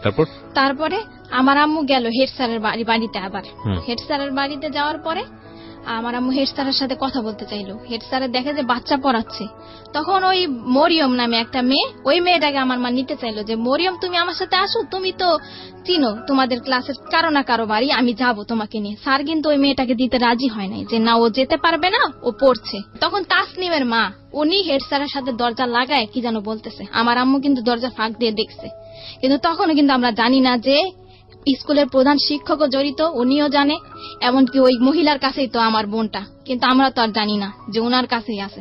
তখন আমার আম্মু এসে বলল যে এরকম হেড স্যার আর তাসনিমের মা কথা বললো, আমাকে কোনো গুরুত্ব দিল না, আর আমি একটা বাচ্চা নিতে চাইলাম, আমাকে তাও দেওয়া হলো না।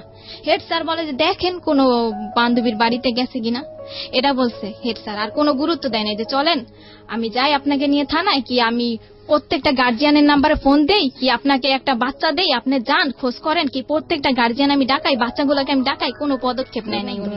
তখন আমার আম্মু মাইক দিয়ে অ্যালাউন্স করার পর থানায় গেল, সাধারণ জিডি করলো রাত্রে, তখন 10টা বাজে। সাধারণ জিডি করার পর শ্যামপুর থানা একটা সাধারণ জিডি করা হলো, কারো সন্দেহ করে না, মানে একটা সাধারণ হারানো একটা সাধারণ জিডি। যে আমাদের যে জিডির যে মামলার আজম, এসআই আজম, ওনাকে আমার আম্মু নিয়ে আসলো গাড়ি নিয়ে। আমার মেজো খালা আমার মা গাড়িতে নিয়ে আসলো। আমার আম্মু সন্দেহ করলো, আমি বললাম যে আমি ওই মহিলাকে সন্দেহ করছি, যে ওই মহিলার মেয়ের সাথেই চলে, ওই মহিলাই জানে, ওই মহিলার মেয়েই জানে। যদি ওনারাও না নেয় তাহলে ওনারা জানে যে ও কোথায় আছে, কোথায় গেছে। তখন ওই মহিলাকে সন্দেহ করে আমি আমার মাকে পাঠালাম, রাত্রে 2টা বাজে গাড়ি নামায় নিয়ে আসছে, মহিলার বাসায় গেছে পুলিশ নিয়ে। তারপরে ওনার মেয়েকে মানে আমরা পুলিশ নিয়ে চাপ দিলাম, আর ওই খন্দকার জান্নাতুল ফেরদাউসকে চাপ দিলাম আমরা। তখন ওই মহিলা কিন্তু স্বীকার করেনি, আর মহিলার মেয়েও স্বীকার করেনি। তখন ওনার মেয়েকে আমরা মানে সন্দেহ করলাম ওনার বোনকে। ওনার বোন আবার থাকে পান্থপথ, ওই দোলাই পারেই পান্থপথ একটা মানে একটা স্থানের নাম, ওই স্থানে থাকে আর কি। তো ওইখানে ওনার মেয়েকে মানে আমরা চাইলাম যে তোমার খালার বাসায় হয়তো বা থাকতে পারে। তখন ওনার মেয়েটাকে কিন্তু উনি একাই দিয়ে দিল। উনি কিন্তু কোনো আপত্তিকর মানে কথা বললো না যে না আমার মেয়েকে দিব না, আমি এত রাত্রে এতগুলা পুলিশের সাথে আমি কিন্তু দিব না আমার মেয়েকে। উনি কিন্তু ওনার মেয়েকে দিয়ে দিল আমার মার সাথে। আর আমার মা ওনার মেয়েকে নিয়ে এই রাত্রে 2টা বাজে ওর খালার বাসায় গেল। খালার বাসায় আর ওই গাড়ির মধ্যে ওনার মেয়েকে আমার মা কোলের মধ্যে রাখলো এবং বললো যে মা বলো মা, যদি তুমি কিছু জানো তাহলে বলো। কিন্তু ওনার মেয়ে কিন্তু কিছুই বললো না, যে না আন্টি আমি কিছুই জানি না। তখন ওর খালার বাসায় খোঁজা হলো, নেই, ওই বাসায়ও নেই। তখন ওই মহিলা আমার মাকে বললো, যখন ওনার মেয়েটাকে ফেরত দেওয়া হলো খুঁজে আসার পর, তখন মহিলা আমার মাকে বললো যে কাজটা কিন্তু আপনি ঠিক করেন নাই, মানে আমার বাসায় যে পুলিশ নিয়ে আসছেন কাজটা কিন্তু ঠিক করেন নাই আপনি। তখন আমার মা বললো যে আমি পুলিশ নিয়ে আসছি, একটু পর আমি র্যাব নিয়ে আসবো, মানে আপনার কাছেই আমার মেয়ে আছে, আপনিই জানেন। আমার মার তখন মাথা ঠিক ছিল না, বলছে। আর মেয়েটা কিন্তু উনার কাছেই ছিল। কিভাবে উদ্ধার হলো তারপরে আমার মা চলে আসলো বাড়িতে। পরের দিন সকালবেলা শুক্রবার, আমার আম্মু কিন্তু শুক্রবারে র্যাবের অফিসে গেল 2 বার।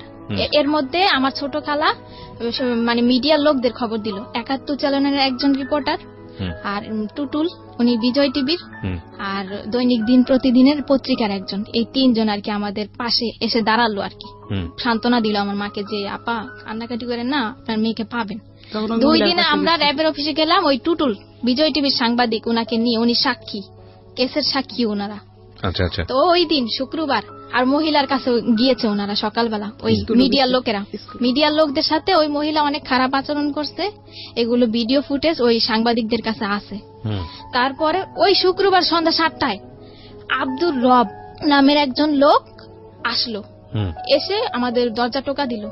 সন্ধ্যা তখন 7টা।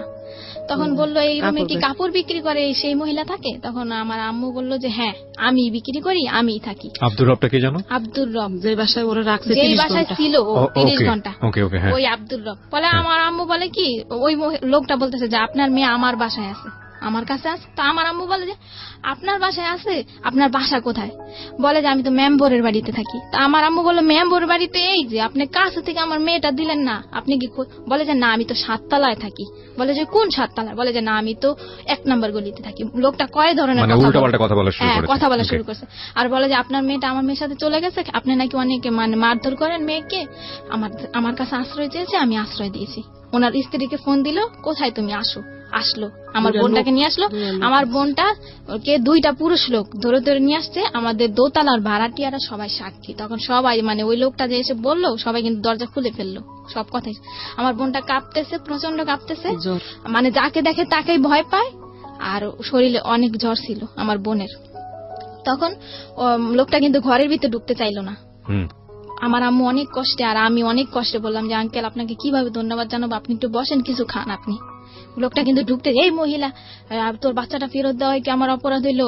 মানে উনি কি আবল তাবল কথা বলতেছে। তখন ওনাকে বসালাম, আমার আম্মু বলে যে আমার গার্জিয়ান আসবে, আমার গার্জিয়ানকে বুঝিয়ে দিবেন আমার মেয়েকে। তখন আমরা মিডিয়ার লোকদেরকে খবর দিলাম, ওই যে আমাদেরকে সান্ত্বনা দিয়েছিল, আমাদের পাশে দাঁড়িয়েছে, আর আমার খালা, আমার আত্মীয় স্বজন সবাই আসলো। ওই আয়োর যে মামলার যে আয়ো আজম এসআই, ওনাকেও খবর দেওয়া হলো, আমার আম্মু খবর দিল।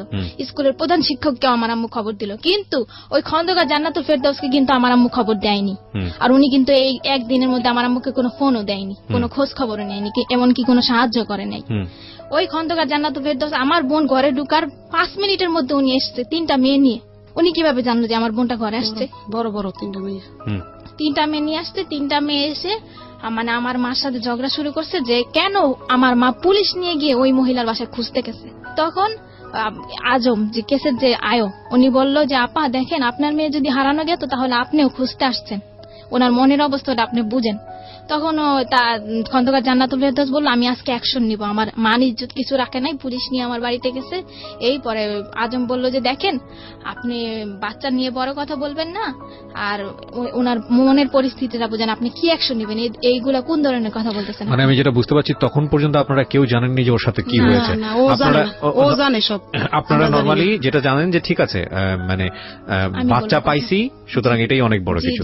হ্যাঁ বলেন। তারপরে কথাবার্তা শেষ করে ওই 3টা মেয়ে কিন্তু ঝগড়া করছে, আর বাড়ির ভাড়াটিয়াদের গেট টোকায় আমার আম্মুর নামে খারাপ খারাপ মন্তব্য করেছে, এমনকি ঘরের মধ্যে আমার আম্মুর সাথে ঝগড়া করছে, গায়ের মধ্যে হাত তুলতে পর্যন্ত আসছে। রাজিয়া, সুরমা জাহান রাজিয়া, মহিলার যে সহযোগী ফার্মেসিতে কাজ করে, ওই রাজিয়া মহিলা কিন্তু কোনো কথা বলে না, ওই 3টা মেয়েই কথা বলতেছে। আর মিতু আসছে, মিতু নাকি ওনার বোনের মেয়ে। মিতু এসে বলতেছে যে গণতান্ত্রিক বাংলাদেশে বিনা কারণে কাউকে জেল খাটানো যায় না, এখানে কিন্তু কোনো জেল খাটানোর কথা উঠে নাই। ওনারা কিন্তু নিজে একটা আওয়াজ হচ্ছিল। হ্যাঁ তারপরে কি হলো? তারপরে ওনারা সবাই চলে গেছে, কেসের আয়ও চলে গেছে। স্কুলের প্রধান শিক্ষক আসছে এখন। আচ্ছা আচ্ছা প্রধান শিক্ষক এসে বলতেছে যে এই মেয়ের মা মেয়েকে অনেক অত্যাচার করে, মেয়ে আমার কাছে অনেক দিন বলছে স্কুলে এই মেয়ের মা মেয়েকে এত অত্যাচার করছে যে মেয়ে চলে গেছে অন্যদের বাড়িতে। তখন হেড স্যার ওকে গিয়ে ধমকাচ্ছে ভিতরের রুমে যে এই মেয়ে, মানে ওকে নাম ধরে বলতেছে যে তুই কার সাথে গেছিস। তখন ও বলছে যে তাসনিম। বলে যে কশাকার তাসনিম না খশাকার তাসনিম। এই প্রশ্নটা ওকে 3 বার করা হয়েছে, ও কিন্তু বলছে যে কশাকার তাসনিম। আর হেড স্যার কিন্তু জানে যে ও তাসনিমের সাথে চলে, আর খশাকার তাসনিম নামের কোনো মেয়েই নাই। তখন ওকে ধমকানো হলো কিন্তু আমরা কিন্তু তখন বুঝি নাই। ওকে চোখ গোড়ানি দেওয়া হয়েছে আমার সামনে আর আমার 2 খালা। আমার নাম কবি না কিন্তু, মানে ওকে চোখ গোড়ানি দেওয়া হয়েছে, আমরা কিন্তু বুঝি নাই যে কেন ওকে চোখ গরম দিচ্ছে। স্যার চলে গেছে, সবাই চলে গেছে। তখন পত্রিকার একজন লোক ছিল, আমার ছোট খালা ছিল। তখনই আমার বোনের অবস্থা, শারীরিক অবস্থা, তখন মিডিয়ার লোকের একটা মানে একটা জবানবন্দি দিল, ওর কাছ থেকে জবানবন্দি দিল। মানে ওই মুহূর্তে ও যা বলেছে আমি তাই বলতেছি। ও বলল যে তোমার সাথে কি কি ঘটেছে।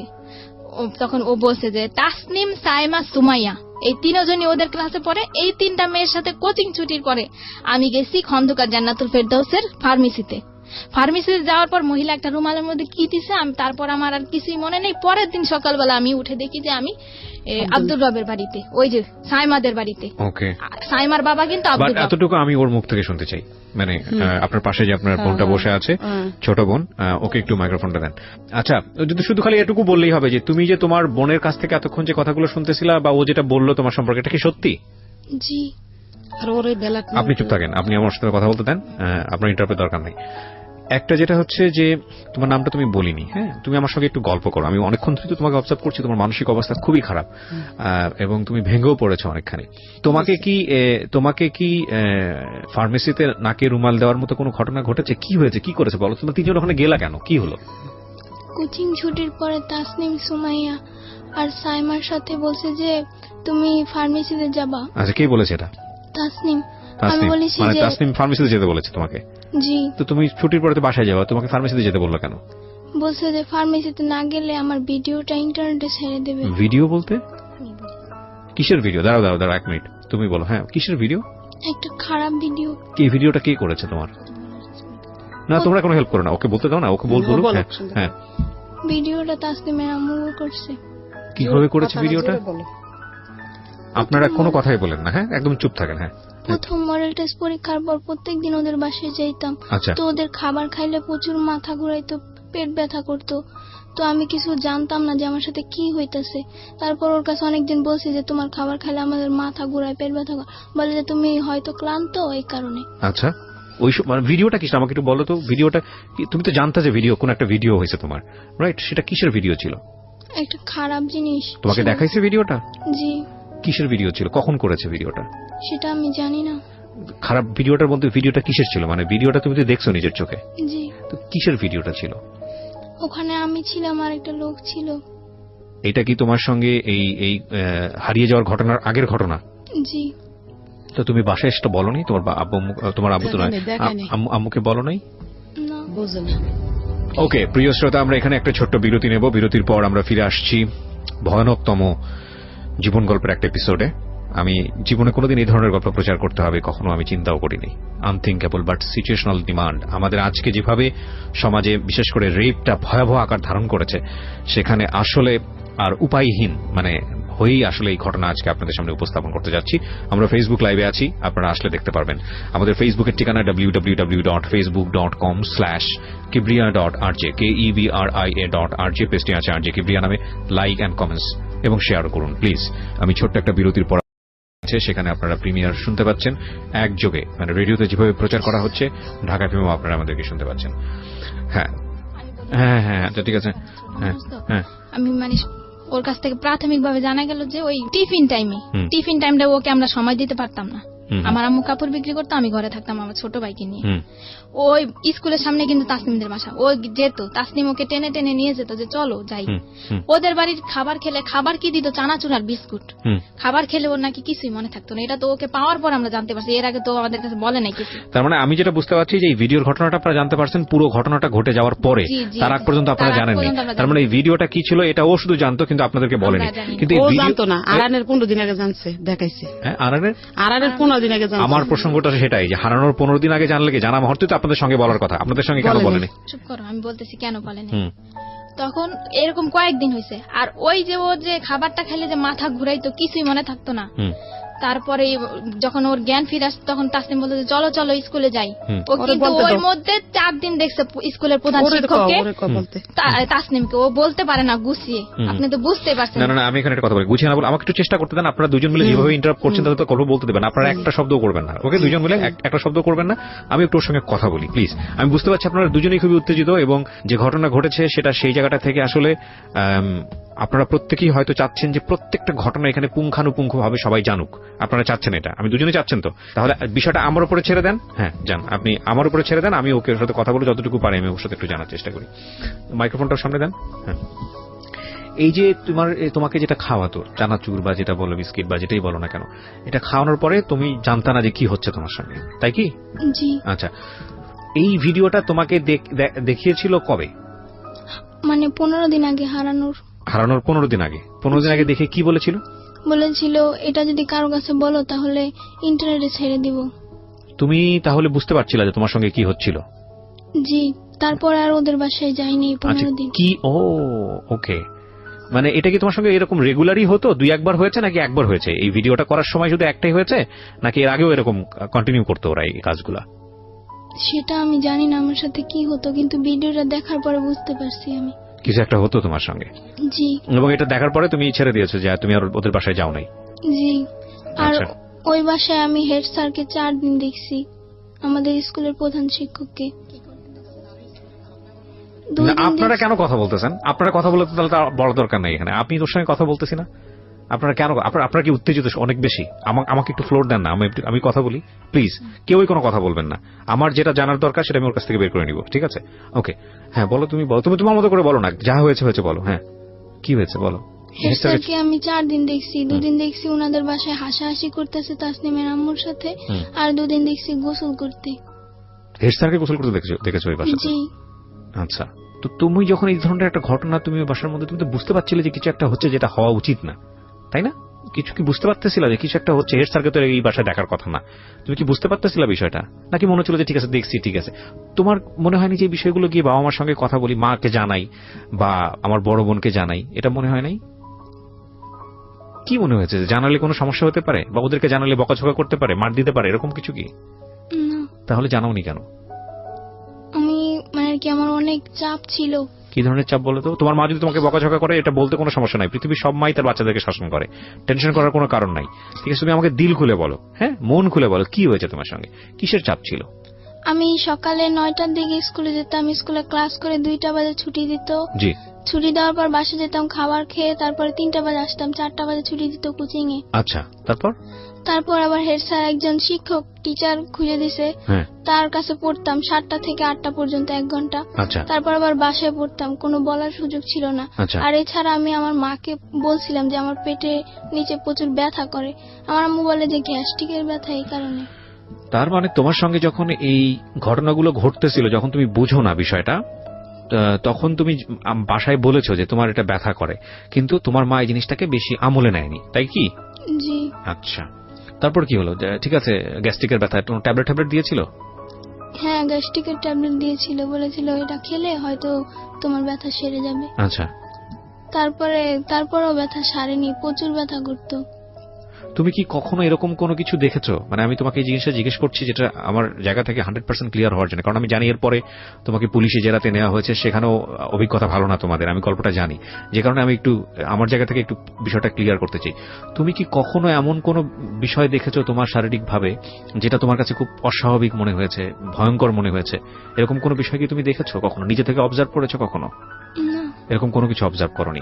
এখানে একটা নোটিস করার মতো বিষয় আছে প্রিয় শ্রোতা, সেটা হলো যে যাকে ওনারা অ্যাকিউজ করছেন, আমি কিন্তু আবারও বলেছি, অনুষ্ঠানের শুরুতেই বলেছি, এটা এখন পর্যন্ত প্রমাণিত না, যাকে ওনারা অ্যাকিউজ করেছেন তিনি একজন ডক্টর ছিলেন, তথাকথিত ডক্টর, যেটাই বলি না কেন, কোনো পত্রিকার রিপোর্ট এসছে উনি একজন ভুয়া ডাক্তার, তো উনি একজন ফার্মাসিস্ট ছিলেন, যাই থাকুক না কেন। সুতরাং এই ধরনের বিষয়গুলো সম্পর্কে ওনার মোটামুটি একটা ভালো দখল ছিল। তো তোমাকে ভিডিও দেখানোর ভয় দেখাচ্ছে 15 দিন আগে, এই ভয়টা ওরা কেন দেখিয়েছে সেটা আমি জানি না। না, কিন্তু তোমাকে ভয় দেখালে তো কোনো একটা কারণে দেখাতে হবে। আজ তুমি ওদের বাধ্য ছিল না বা কিছু? তোমার বড় বোনের বোধহয় বলতে যাচ্ছে, কিসের কারণে ভয়? মানে ভিডিওটা কেন দেখাইছে যে ওই তাসনিমকে প্রশ্ন করছে যে তোমাদের বাড়ি খাবার খেলে আমার কেন এমন লাগে। হ্যাঁ, তখন কিন্তু ও বলছে যে তোমাদের বাসা আমি আর যাবো না। আচ্ছা, এই না বলছে যে যাবে না, এজন্য ওকে ফার্মেসিতে ডেকে নিয়ে ভিডিওটা দেখাইছে আর বলছে যে তুমি আমাদের কথা শুনতে বাধ্য। ও তার মানে বিষয়টা হচ্ছে এরকম যে ও যদি বাসায় না যায় তাহলে আলটিমেটলি ভিডিওটা পাবলিশ করে দেবে বা এরকম কিছু একটা করেছে। আর যদি তোমার পরিবারের কারো কাছে বলো তাহলে তোমাকে টুকরা টুকরা করে পাচার করবে, এটা ওর কাছ থেকে জেনেছি আমরা ওকে পাওয়ার পরে। আচ্ছা, এর আগে কিন্তু ও আমাদের বলে নাই। তার মানে এই জিনিসটা খুব প্ল্যান ছিল আপনাদের কথা অনুযায়ী এবং এটা অনেকদিন ধরে ওর সঙ্গে হয়েছে। তো নোটিশ করেছে আপনাদের বাসাতে যে আমার তলপেটে ব্যথা করছে, যেটা খুব স্বাভাবিকভাবে আমরা যে তুমি হাত ধো না আর তুমি পানি খাও না, এজন্য তোমার পেটে ব্যথা করে আর প্রচন্ড পেটে ব্যথায় কান্না করতো। আজকে খেয়াল রাখেন এই সেন্টেন্স গুলা, এই বিষয়গুলা। প্রিয় শ্রোতা, আমি বারবার আপনাদেরকে বলছি যে আমি বহুবার রেডিওতে বহুবার এই জিনিসগুলো খুব ডেডলি, খুব সাহসের সঙ্গে উপস্থাপন করেছি। আমি জানি না বাংলাদেশের কোনো গণমাধ্যমে এতটা মানে ডেডলি কোনো সোশ্যাল ইস্যু, কোনো ফ্যামিলি ইস্যু কখনো আসে কিনা। আমি সেজন্য সমালোচিত হয়েছি বিভিন্ন জায়গাতে, সোশ্যাল মিডিয়াতে অনেক উল্টাপাল্টা কথাও বলা হয় আমাকে নিয়ে। আমি বাট সেটার জন্য আমার কোনো কনসার্ন নেই। বাট আমি আপনাদেরকে বলি যে শিশু যৌন নির্যাতন বা সেক্সুয়াল অ্যাবিউজ, এটার যে মানে রেট কতটা ভয়াবহ সারা দুনিয়াতে, বাংলাদেশে তো অবশ্যই। কোন শিশু যদি কোনো পার্টিকুলার বিষয় নিয়ে কোনো কথা বলে, শরীরের কোনো একটা পার্টিকুলার বিষয় নিয়ে, সেটাকে এই যে ওনারা যেভাবে মানে উড়িয়ে দিয়েছেন, ঠিক আছে তুমি হাত ধো না সেজন্য তলপেট ব্যথা করে, তুমি ঠিকমতো খাওয়া দাওয়া করো না, তোমার গ্যাসের প্রবলেম।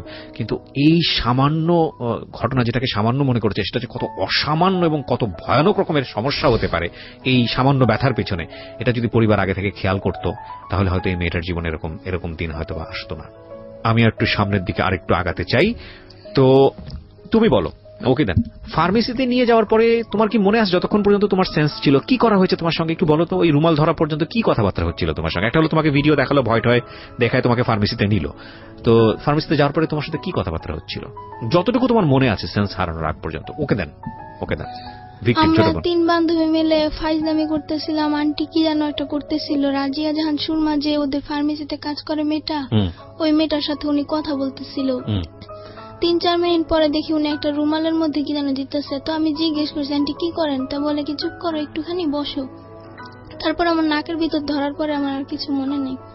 তোমার এই নাকের ভেতর ধরার পরে যখন তোমার সেন্স ফিরছে, ফার্স্ট মেমোরিটা কি? প্রথম তোমার কি মনে আছে? কি দেখছো তুমি ঘুম থেকে ফেরার পরে? কি মনে আছে? কিছু মনে আছে? হ্যাঁ, কি সেটা? আমি ওখানে আমি যখন নাকি ঘুম থেকে উঠি তখন দেখি সাইমাদের বাসায়। সাইমাটাকে তোমার বান্ধবী? জি। আচ্ছা, হ্যাঁ, সাইমাদের বাসায়। হ্যাঁ, ওখানে ওর বাবাকে দেখছি, ওর আর একটা লোককে দেখছি, আর একটা মেয়েকে দেখছি, হ্যাঁ, আর ওর মাকে দেখছি। হ্যাঁ। তো আমি সাইমাকে জিজ্ঞেস করছি যে আমি এখানে কেন, আমি তো ফার্মেসিতে থাকার কথা। রাইট। তো বলে যে চুপ করে থাকো, পরেরটা পরে বোঝা যাবে। অনেকবার জিজ্ঞেস করছি, আমাকে ধমক মাইরা চুপ করে দিছে। এই সাইমাটা কি তোমার বয়সী ছিল? জি। ও কোন ক্লাসে পড়তো? 5। একই ক্লাসমেট তোমার? জি। আমি অবাক হচ্ছি প্রিয় শ্রোতা। আমি ফ্লোর দিব, তবে তার আগে আমাকে একটা বিরতি নিতে হবে। আপনারা সবই ফেসবুকে দেখতে পাচ্ছেন, আমরা স্টুডিও থেকে আছি ফেসবুক লাইভে। বাট আমি বারবার আপনাদেরকে বলছি, এটা একটা অমীমাংসিত সত্য। আমরা সত্য মিথ্যা আপনাদের উপরেই ছেড়ে দিয়েছি। এটা এই মামলাটি কোর্টে জাজমেন্ট অবস্থায় রয়েছে। ওনারা যে বক্তব্য দিচ্ছেন সেটা আমরা জাস্টিফাই করব না, সেটা জাস্টিফাই করার দায়িত্ব হচ্ছে কোর্টের। কতটুকু সত্য বলছেন, কতটুকু মিথ্যা বলছেন সেটা পুলিশ ইনভেস্টিগেট করবে এবং কোর্ট সেখান থেকে রায় দেবে। শেষ পর্যন্ত কোর্ট যে রায় দেয় সেটার প্রতি আমাদের আস্থা আছে। কিন্তু আমরা এটাকে উপস্থাপন করতে চাই আমাদের সামাজিক যে লেসন বা আমাদের এইরকম ঘটনা থেকে আমাদের নিজেদের যে একটু সতর্ক হওয়া, সেই জায়গাটি থেকে আমরা অবশ্যই আস্থা রাখতে চাই মহামান্য বিচারকের উপর, আমরা আস্থা রাখতে চাই মহামান্য কোর্টের উপর। আমরা এটাকে একটা এভিডেন্ট হিসেবে উপস্থাপন করছি না, আমরা কাউকে এখানে অ্যাকিউজ করছি না। ওরা যা বলছে সেটা যে 100% সত্য সেটাও আমরা দাবি করছি না। সেই দাবিটা সে নিরূপণ করার দায়িত্ব হচ্ছে কোর্টের, যেটা আমি অনুষ্ঠানের শুরুতেই ডিসক্লেমার হিসেবে আপনাদেরকে বলেছি। তবুও আজকে ওরা যা বলছে সেটা বিশ্বাস অবিশ্বাসের জায়গায় আপনি ব্যক্তিগতভাবে রাখতে পারেন, রেখে আপনার যদি জীবনে কোনো কিছুতে সতর্ক হবার থাকে আপনি হবেন। আমরা একটা কথাই বলতে চাই, স্টপ রেপ এবং সেক্সুয়াল অ্যাবিউজ। ছোট্ট একটা বিরতির পরেই তারপরে কি হলো? মানে ওকে তো পাওয়া গেল, হেডমাস্টার এসেও এটা বলছেন, চিল্লাচিল্লি করছেন, তারপরে ওকে ঢাকা মেডিকেল নেওয়া হলো নরমালি। আমরা কিন্তু জানি না যে ওর সাথে কি হয়েছে। ওকে না ঢাকা মেডিকেলে কেন নিবেন আপনারা? তো তখন পর্যন্ত ধরেন যেটা জানলেন জ্বর, ওকে পাইছেন, তাতেই আপনারা খুশি। আশেপাশে কিন্তু ওকে ওরকম কোনো ডাক্তারখানা নাই, শুধু ফার্মেসি। আমরা কি ওকে জি ওকে কাঁপতেছিল, ওর কোনো শারীরিক ওটা ভাবেন নাই, ভাবছেন যে ওকে ট্রিটমেন্ট করা দরকার? জি। আচ্ছা, প্রচন্ড জ্বর ছিল ওর। আচ্ছা, এমনকি হেডমাস্টার নিজে ওর মাথায় হাত দিয়ে দেখেছে যে ওর জ্বর ছিল। আচ্ছা। তখন ওকে আমরা ঢাকা মেডিকেল নর্মালে নিলাম আর কি। তখন ওকে আমার আম্মু বললো যে হারানো গেছে, 30 ঘন্টা পরে পেয়েছি মেয়েটাকে, জ্বর, আমরা দেখাবো। তখন কিন্তু ওকে মানে পুলিশ মহিলা দেওয়া হলো 2 জন, ওকে কিন্তু চেক আপ করা হলো। আচ্ছা, ওই মেডিকেল থেকে দেওয়া হলো? জি, চেক আপ করা হলো। চেক আপ করার পরে ওকে ওসিসি তে দেওয়া হলো। আমরা কিন্তু ওসিসি চিনি না, ওকে ওসিসি তে দেওয়া হলো। ওসিসি তে ভর্তি করার পরে আর ওই মহিলা চেক আপ করার পরে বলছে যে আপনার মেয়ে তো মানে হয়েছে, ওর সাথে খারাপ কিছু হয়েছে। এটা কে বলেছে? পুলিশ বলেছে নাকি? মানে চেক আপ করার পরে আমরা কিন্তু বলছি যে হারানো গেছে মেয়েটা, জ্বর, আমরা দেখাবো। ও মানে মেডিকেল থেকেই বললো যে হ্যাঁ বলেন। হ্যাঁ, আমি রুমের ভিতরে মানে ডাক্তার নাই ওদিন, শুক্রবার বন্ধ, ডেলিভারি রুগী অগল ঢুকছে সমানে তো ডাক্তার নাই। তারপরে একজন ডাক্তার আসছে, ডেলিভারি রুগী থেকে ওরে দেখবো, সে নর্মালি দেখবো। দেখার পর আমি বলছি হারাই গেছে, এই কথা বলছি। হারাই গেলের কথা বললে ওই জায়গা করে পরীক্ষা নিরীক্ষা করে যে হারাই গেছে মানে কোনো সমস্যা হয়েছে কিনা। তখন মহিলা পুলিশ দিচ্ছে একজন আর পুরুষ পুলিশ 2 জন। এই 2-3 জন আমাদের সাথে এই 11টার থেকে 3টা পর্যন্ত দাঁড়াই ছিল। দাঁড়াই থাকার পরে চেক করছে ওরে। আমার বোনও ছিল লগে, আমার ওই সাংবাদিক উনিও ছিল একজন পেপারের। ওইরা উনি বলে যে এই বাচ্চার সাথে তো খারাপ কিছু হয়েছে, একের অভিজ্ঞবার। তখন আমি মনোবলের লগে জানেন নিজে পয়রা গেছি আমার বাচ্চার সাথে কি হয়েছে। তখন আমার সকাল ওসিতে ঢুকাই দিয়েছে রাইতে 3টা বাজে। আমি রাইতে ছিলাম, সকালে বাসায় গেছি। আবার আমার আর থাকতে দিছে না ওইখানে, এখানে মা থাকতে পারে না। জি, আমি বলতে চাই, আর ওকে যখন পাওয়া গেল ওই কিন্তু এই ভিডিওর কথাগুলো আমাদের কাছে বলে নাই। আচ্ছা, শুধু ওই ফার্মেসির কথাই বলছে। তখনও জানেন না? তখনও আমরা জানি না যে ও জানে। তারপরে ওকে ঢাকা মেডিকেলে 4 দিন রাখা হলো, এবং কি ঢাকা মেডিকেলের পুলিশরা ছাড়পত্র দিয়ে বললো যে আপনারা কি মামলা করছেন? তখন আমার আম্মু বলে যে না, বলে যে আপনারা মামলা করেন, আসামিদেরকে গ্রেফতার করেন। জি, তখন আমরা মামলা করতে গেলাম। আমার মার কেস নেয় না থানায়, নিবে না। আমার আম্মু পাঠাইছে। কি করেছে আপনাকে থানা থেকে বলেন তো? থানায় আমার মামলা নেয় না, কয় কি মেডিকেলের রিপোর্ট যাবো না আসবো, এবার আমরা মামলা করতে পারবো না। তখন ওই সাংবাদিক করে ফোন দিছি, ওরা গেছে এবার মামলা লইব। কি করবো, আইওরে পাঠাইছে মেডিকেল। আইও যায়া মোবাইলে মাইয়ার জবানবন্দি নিয়ে আসছে, তারপর মামলা করছে। মানে আয়ু সহযোগিতা করছে? হ্যাঁ, আয়ো মেডিকেল পাঠাইছে ওসি। আচ্ছা, যাইয়া মেডিকেল থেকে কিছু ফর্মালিটিস আছে সেটা তখন ওইটা কইতে পারে নাই, ভিডিওর গুলা বলতে পারে নাই, পরে অসুস্থ ছিল। আচ্ছা, বলছে আমি ওই সানবারে গেছি, তারপরে দেখি সাইমাকে বসে, এইটুকু পর্যন্ত বলতে পারছে। তারপরে আইও আইনা ওসির কাছে দিছে, ওসি গ্লেস লেখছে, আসামি ধরছি, আনছি থানায়। ওই সুমায়ার মারে ধরাই নেই। সুমায়ার মাঝে এই লোক জড়িত আমরা জানি না।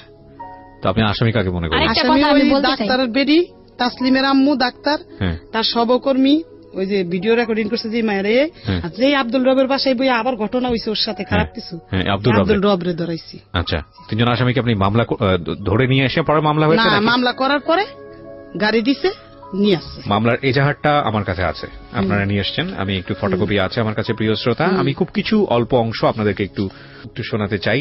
আমার মনে হয় যেটা পত্রিকার রিপোর্টটা কি কবে হয়েছে? মামলা হওয়ার পরে? মামলা হওয়ার পরে কোর্ট উড়াইছে যে দিনে দিন। আচ্ছা, তাহলে আমি একটা কাজ করি, আমি বরং পত্রিকার রিপোর্টটাই আপনাদেরকে একটু পড়ে শোনাই, তাহলে আপনারা বুঝতে পারবেন যে কি ঘটনা ঘটেছে এবং ঘটতে চলেছে। এটা হচ্ছে একটা স্থানীয় পত্রিকা, আমি যদি ভুল না করে থাকি দৈনিক আলোর জগৎ, আমার আইডিয়া নাই পত্রিকা সম্পর্কে।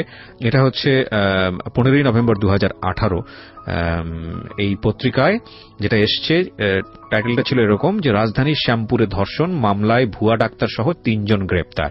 রাজধানীর শ্যামপুর থানাধীন ধোলাইপাড় সরকারি প্রাথমিক বিদ্যালয়ের 5ম শ্রেণীর এক ছাত্রীকে ধর্ষণের অভিযোগে 3 জনকে আটক করেছে পুলিশ।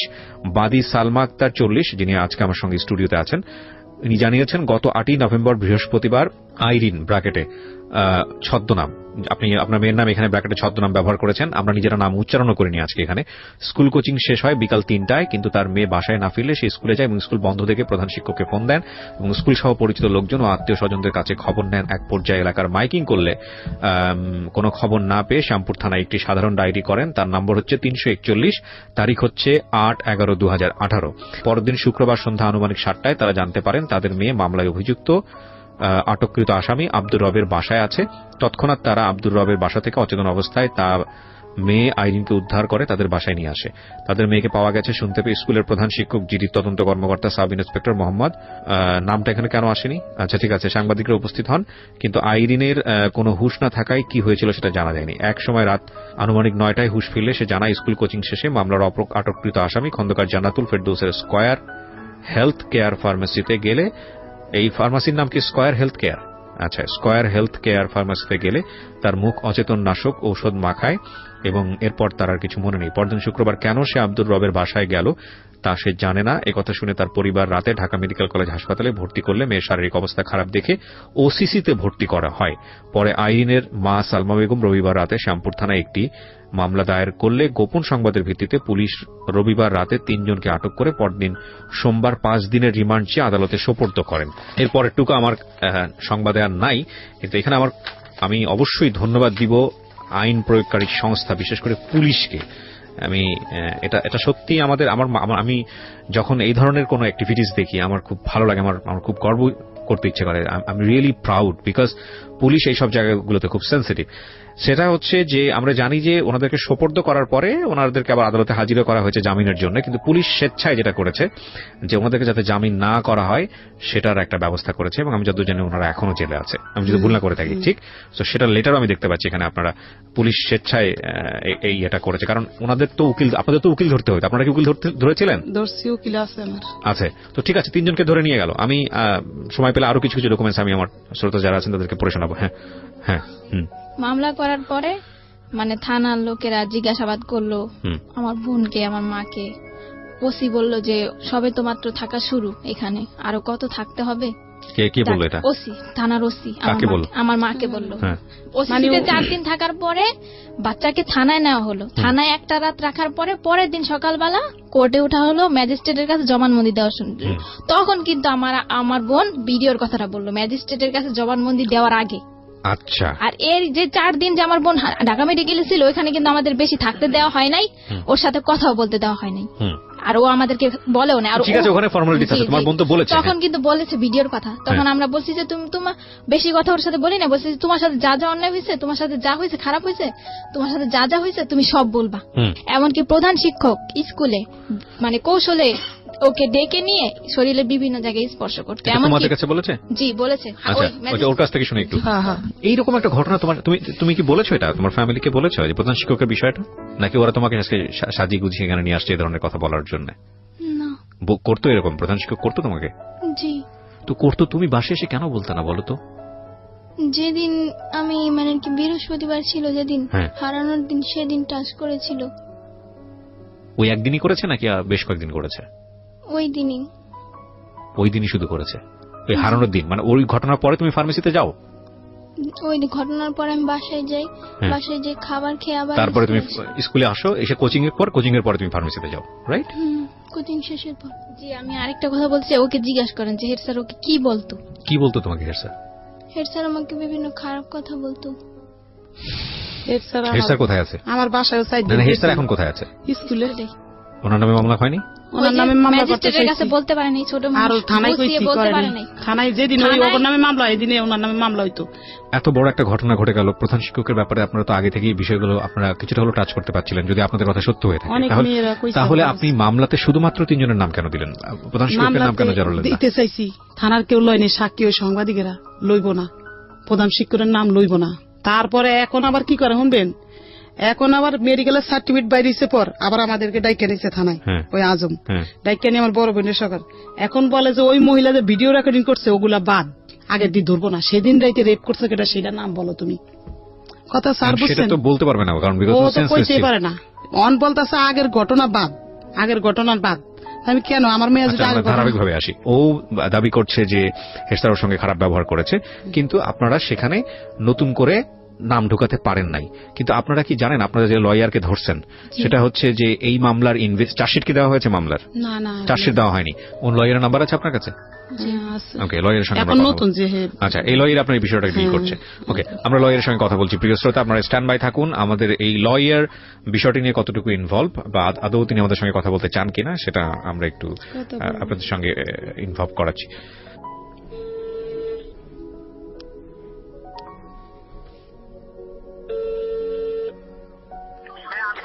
জি, আসসালামু আলাইকুম। আমি আরজি কিবরিয়া বলছি ঢাকা এফএম থেকে। আপনার ক্লায়েন্টের সঙ্গে বোধহয় কথা হয়েছে আপনার। সমস্যা নাই। আমি ওনাদের যে ঘটনাটা ঘটেছে, হ্যাঁ, এই ঘটনার উপরে আমরা রেডিওতে ওনাদের পুরো ঘটনাটাই প্রচার করছি। তো এটা এখানে আমাদের মনে হলো যে আপনি যেহেতু ওনার ঘটনার লয়ার, ওনার মেয়ের সাথে যে ঘটনাটা ঘটেছে আপনার সঙ্গে একটু কথা বলা দরকার, এই কারণে আপনাকে ফোন দেয়া। তো আপনি কি কারি লিয়াকত বলছেন? আমি ওনার বলেন আমার মোটামুটি মামলা স্যারের থেকে আমি শেয়ারিং করি, তো সেখানে খুব ঠিক করেন, সেখানে আমি নিয়ে দিব আপনাকে। আপনি বলেন। ওকে, আপনার নামটা একটু বলেন প্লিজ। আমার নামটা হচ্ছে রোমান। রোমান। তো রোমান ভাই, আমরা যতটুকু জানি যে এই মামলায় 3 জন গ্রেপ্তার হয়েছে এখন পর্যন্ত। হ্যাঁ, 3 জন গ্রেপ্তার। আচ্ছা, ওনারা যেই এই যে হেড স্যারের বিষয়ে যে কথাগুলো বললো, বা আমি তো নিজেও ভিকটিম, আমার সামনে আছে, আমি ওনার সঙ্গে কথা বললাম, তো সেখানে যেটা বুঝতে পারছি যে ভিকটিম তো হেড স্যারের কথা বলছে। তো এক্ষেত্রে আপনাদের জায়গা থেকে কি কোনো স্টেপ নেওয়ার আছে যে আর যারা বাইরে আছে তাদেরকে নিয়ে কোনো ধরনের কোনো স্টেপ? আমি বলি, এখানে হচ্ছে যখন একটা মামলা আয়োগ হয়, মানে থানায় হয়, এখানে একটা আসামি কোন তদন্ত করার দায়িত্ব হচ্ছে একজন আয়োগ, মানে ইনভেস্টিগেশন অফিসার। উনি একটা ঘটনা জানবে বাদী থেকে, হ্যাঁ, বা অভিযোগকারী থেকে জানবে, জেনে উনি ওনার যে পয়েন্ট গুলো আছে, যে ওইগুলো আছে, ওইগুলো অনুযায়ী উনি একটা ঘটনার সাথে কে জড়িত থাকতে পারে। ফর এক্সাম্পল, আমি এক্সকে বললাম যে এক্স এই কাজটা করছে, কিন্তু উনি তদন্ত করে দেখলো ওয়াই হয়েছে, ওয়াই ওটার সাথে জড়িত আছে, তো এটা সম্পূর্ণ দায়িত্ব হচ্ছে ওনার। এখন উনি যদি এক্স সত্যিকারী মানে লায়াবেল, উনি এক্সকে বাঁচিয়ে বলো যে এক্স না, ঠিক আছে, আকাশ কেউ, এই ক্ষেত্রে হচ্ছে আমরা করতে পারবো কি, যখন মামলাটা কোর্টে আসবে, জিএস আসবে, তখন আমরা নারাজি দিব যে না, এটা হয় নাই, আমরা অধিকতর তদন্ত অন্য কোনো এজেন্সি দ্বারা চাচ্ছি, ঠিক আছে। এখন এই মামলার যে মূল, আমি বলি মামলা সম্পর্কে আমি জানি যতটুকু বলি, মামলার মেন কাহিনী হচ্ছে কি আয়ু বায়েস, আসেন বলতে আয়ু বায়েস। এখন আয়ু অনলি ওই যে আব্দুল রব যে অ্যারেস্ট হয়েছে, হ্যাঁ, ওনার শুধু আলামত ডিএনএ টেস্ট করতেছে ইয়ের সাথে, ওই যে ভিকটিমের কাছে যে আলামত পাইছে সেই আলামত থেকে এই শুধু ওনার ইয়েটার জন্য উনি এই কোর্টে পারমিশন চাইছে, ঠিক আছে। তো কোর্ট ওনাকে পারমিশন দিচ্ছে ওই ম্যাচিং করার জন্য, যেটা সাদৃশ্যতা না এই দৃশ্যতা, হ্যাঁ, এটার জন্য আদেশ দিচ্ছে। এখন এই ক্ষেত্রে যদি এক্ষেত্রে এটা হচ্ছে আয়ু যদি চায় যে না, এটা অন্য কারো হাত থাকতে পারে, আয়ু অন্য আরেকজনকে সেটা করতে পারে, বা তাকে সেই মামলায় জড়িত করতে পারে, তার সম্পর্কে সে জানতে পারে, সেক্ষেত্রে আমরা আমাদের বেশি কিছু আমরা এই পাই, আমাদের ওরকম কিছু থাকে না। না, কিন্তু আমি যতটুকু জানি যে প্রাথমিক তদন্তে উনি যেভাবে ইনভেস্টিগেট করছেন, সেখানে যদি আপনাদের সে থাকে, সেটা আপনার নারাজি দিয়ে আবার কোর্টে সেটা পেশ করতে পারেন, তাই তো? হ্যাঁ, আমরা সেটা আবার বলতে পারবো যে না, এটা হয় নাই, এক্ষেত্রে আমরা চাচ্ছি না। এটা আসলে আমরা এখনই এইভাবে বলাটা উচিত হবে না, কারণ যেহেতু চাষিটা এখনো আসেনি, সুতরাং এখনই নারাজি পোষণ। সালমা অনেক কিছু বলে, আরেকটা আয়ু চাইলে তার মন গড়া হবে একদম একটা, যেখানে ভিকটিম থেকে ধর্ষণের আলামত পাওয়া গেছে মেডিকেলে, রাইট রাইট, এই ক্ষেত্রে আয়ু চাইলে একটা মামলা ভাড়া কমায় দিয়া বা কাইটা দিয়ে করতে পারবে না, মন গড়া রিপোর্ট দিতে পারবে না। উনি ভিকটিম, এই জন্য ওনার ভিতরে একটা আতঙ্ক কাজ করতেছে, হায় বুঝি আমাকে এইভাবে শেষ করে দিবে, আমাকে এইভাবে ঠকাই দিবে, থাকা আতঙ্ক ওনার ভিতরে কাজ করতেছে।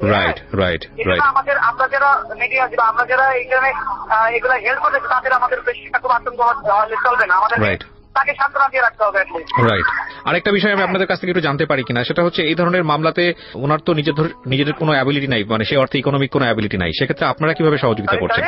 মানে ওনার তো সেই অর্থে তেমন একটা ইকোনমিক অ্যাবিলিটি নাই, মানে আমি তো আপনারা কিভাবে সহযোগিতা করছেন আসলে এই জায়গাটা থেকে, কারণ আপনাদের নিজেরা তো এখানে প্রফেশনাল, রাইট? আমাদের সিনিয়ররা এক জায়গায় একটা হিয়ারিং এ গেলে থাকে, হ্যাঁ, সেক্ষেত্রে আমরা ওনাকে ওরকম চাই না, উনি চা দেয় আপনার সাথে চা দেয়, উনি যেটা দিচ্ছেন বা দিতে পারতেছে আমরা সেটাই ওনার থেকে নিচ্ছি, আমরা কোনো কিছু দিচ্ছি না ওনার কাছ থেকে। আমি একটা বিষয় একটু আপনার কাছ থেকে জানতে চাই, সেটা হচ্ছে যেহেতু আপনি লয়ার, এই মামলার যে ধারাটা আছে হ্যাঁ, এই মামলায় যে ধারাটা দেয়া হয়েছে সেই ধারার সর্বোচ্চ শাস্তি কি হতে পারে? আমি একটু আমাদের লিসনার যারা আছেন, মৃত্যুদণ্ড। মানে এটা যদি প্রমাণ হয় তাহলে মৃত্যুদণ্ড হয়ে যাবে, তাই তো আসামির? হ্যাঁ, এটা মৃত্যুদণ্ড। আপনি প্রমাণ হয়ে আসলে আপনার বিচারকের কাছে যদি আপনি সাক্ষী প্রমাণ দিয়ে সম্পূর্ণ প্রমাণ করতে পারেন, সর্বোচ্চ নয়ের পর যেটা ওটাতে মানে একদম মৃত্যুদণ্ড। ঠিক আছে, ওটাতে কোনো ইয়ে নাই। ঠিক আছে Romel, thank you so much আমাদেরকে সময় দেওয়ার জন্য। Thank you. আপনার সামনেই কথা বললাম, আমাদের লিসনাররাও শুনলো, এটা সব পুরো মানে একবারে আনকাট ভাবে রেডিওতে প্রচার করছি আমি, পুরো কথাটাই হলো। সেটা হচ্ছে যে এগুলো করতে গেলে এক ধরনের বিভিন্ন রকমের মানসিক জটিলতা, মানসিক চাপ তো আছে, সিস্টেমেটিক জটিলতা আছে, আমরা জানি এগুলো আইনের ব্যাপার, বছরের পর বছর ধরে চলতে থাকে। তবে ন্যায় বিচার আসবে এই বিশ্বাসটা রাখতে হবে, প্রথম কথা হচ্ছে এটা। আর দ্বিতীয় কথা হচ্ছে যে যিনি ভিকটিম তিনি উপস্থিত আছেন, যারা এতক্ষণ ধরে শুনে এসছেন, নতুন করে বলার কিছু নেই, কিন্তু যার নামটা এখানে চলে এসছে যেটা আমাকে ভয়ানকভাবে আঘাত করেছে সেটা হচ্ছে এই সরকারি প্রাথমিক বিদ্যালয়ের প্রিন্সিপাল। ওনার নাম যেহেতু এসছে, উনি সম্মানিত ব্যক্তি, যেহেতু মামলাতেও নেই এবং এটা প্রমাণও হয় না, যেহেতু ওনার নাম মামলাতে যেহেতু নেই, এখন পর্যন্ত প্রমাণ যেহেতু হয় না, সুতরাং সেই জায়গাটি থেকে আমরা আসলে দাবি করতে পারি না উনি এই ধরনের কাজ করেছে নাকি করেনি, কারণ এটার একটি কেবলমাত্র কোর্টেরই আছে। কিন্তু যেহেতু এই ধরনের একটা অনুষ্ঠানে তার নাম এসছে, সুতরাং আমরা এটা নৈতিক দাবি মনে করছি তার সঙ্গে কথা বলার, এবং তিনি যেটাই বলুন না কেন সেটা তার বলার অধিকার আছে। তো সেই জায়গাটা থেকে তিনি আমাকে একেবারেই চেনেন না, আমি ফোন একেবারে আনকাট অবস্থায় তাকে দিচ্ছি, এরপরে দেখা যাক কি ঘটনা ঘটে। কি নাম বললেন? সালাউদ্দিন, ধোলাইপাড় সরকারি প্রাথমিক বিদ্যালয়। আচ্ছা,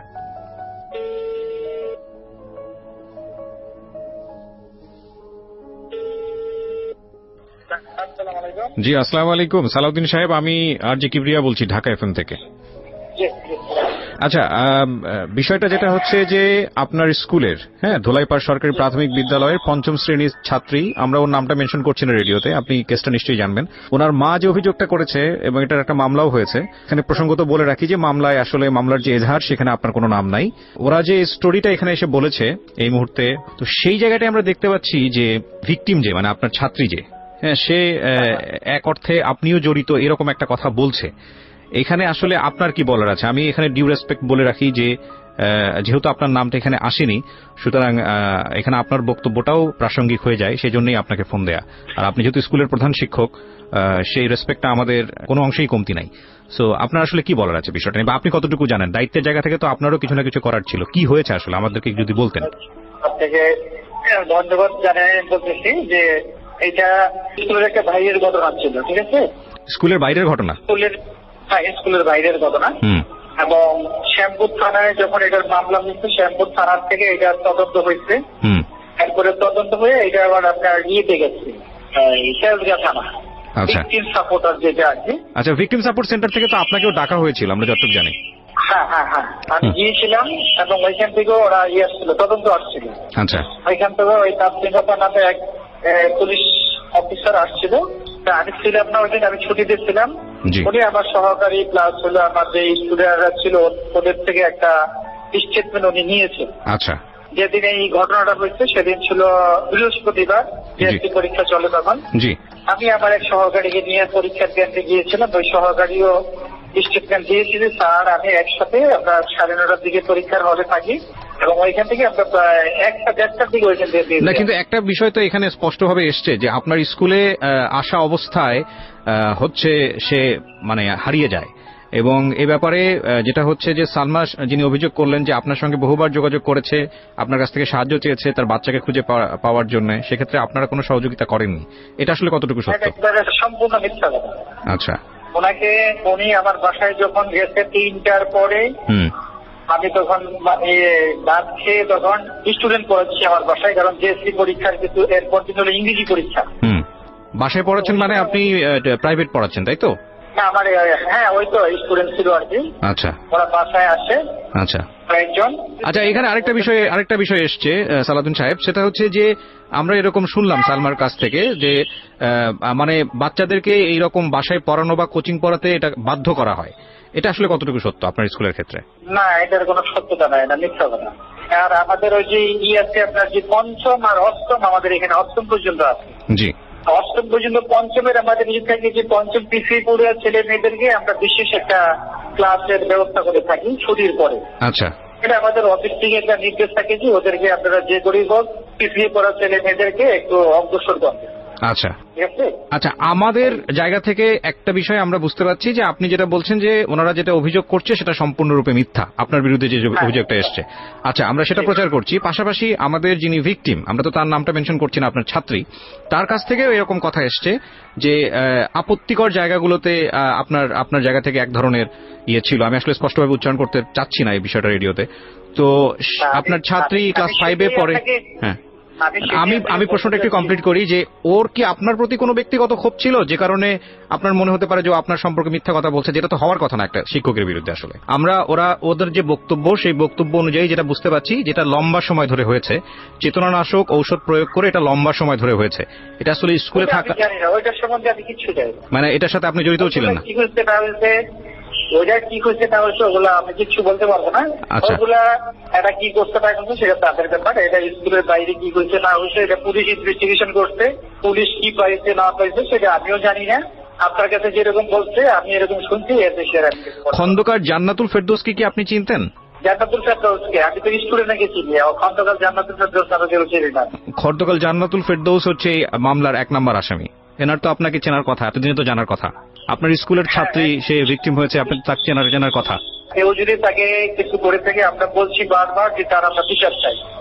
আমরা এলাকাবাসী এটা নিয়ে অনেক মিটিং করছি। আমার স্কুলে কমিশনারের সাথে আমি আলাপ করছি, আমাদের যে স্থানীয় কমিশনার আবু ভাই, তার সাথে আমি আলাপ করছি। আমাদের স্থানীয় এমপি সঞ্জিতা, তার সাথে আমি ব্যাপারটা নিয়ে আলাপ করেছি এবং লোকাল যত লোক আছে সবার সাথে আলাপ করছি এই ব্যাপারটা নিয়ে যে আমরা কি করতে পারি। না, অফকোর্স এটা আমরাও সেটাও চাই। কিন্তু আপনার স্কুল থেকে তো ভিকটিম মানে আপনার ছাত্রী সে চলে গেল, স্কুল থেকে বের হয়ে অন্য একটা স্কুলে ভর্তি হয়েছে। আপনারা কি চাইলে তাকে নিরাপত্তা দিয়ে স্কুলে রাখতে পারতেন না? বা এই ব্যাপারে আপনাদের স্টেটমেন্ট আসলে কি ছিল? আপনার ছাত্রী যে ভিকটিম, সে তো আপনার স্কুলে এখন আর পড়ছে না, সেখান থেকে অন্য একটা স্কুলে চলে গেছে, আমরা যতদূর জানি। সে তো পরীক্ষাই দেয় না। সেটা কি আমার থেকে পরীক্ষা তো সে দিতে পারে নাই, দেয় নাই না পরীক্ষা, সে দিতে পারে নাই। আপনি বোধহয় খোঁজ খবর রাখেন না। না, আমি তারে পরে ফোন দিচ্ছি যেদিন তার মা এসে আমার থেকে অ্যাডমিটটা নিয়ে গেল। আমি বললাম যে ওরা পরীক্ষার হলে পাবেন, কারণ আমরা কিন্তু পরীক্ষার হলে থাকি না, আমরা থাকি অন্য জায়গায়। পরীক্ষার দিনও আমি ফোন দিচ্ছি তারে, যখন হলের থেকে ফোন দিচ্ছি যে আপনার এই স্টুডেন্ট আসছেন, তখনও তার আমি ফোন দিচ্ছি। সে আমাকে অকথ্য ভাষায় গালিগালাজ করে দিয়ে যাচ্ছে। আপনাকে গালিগালাজ কেন করেছে? আমি জানি না সে কেন করছে। একটা মানুষকে কারণ ছাড়া অকথ্য ভাষায় গালিগালাজ করলে আপনি কোন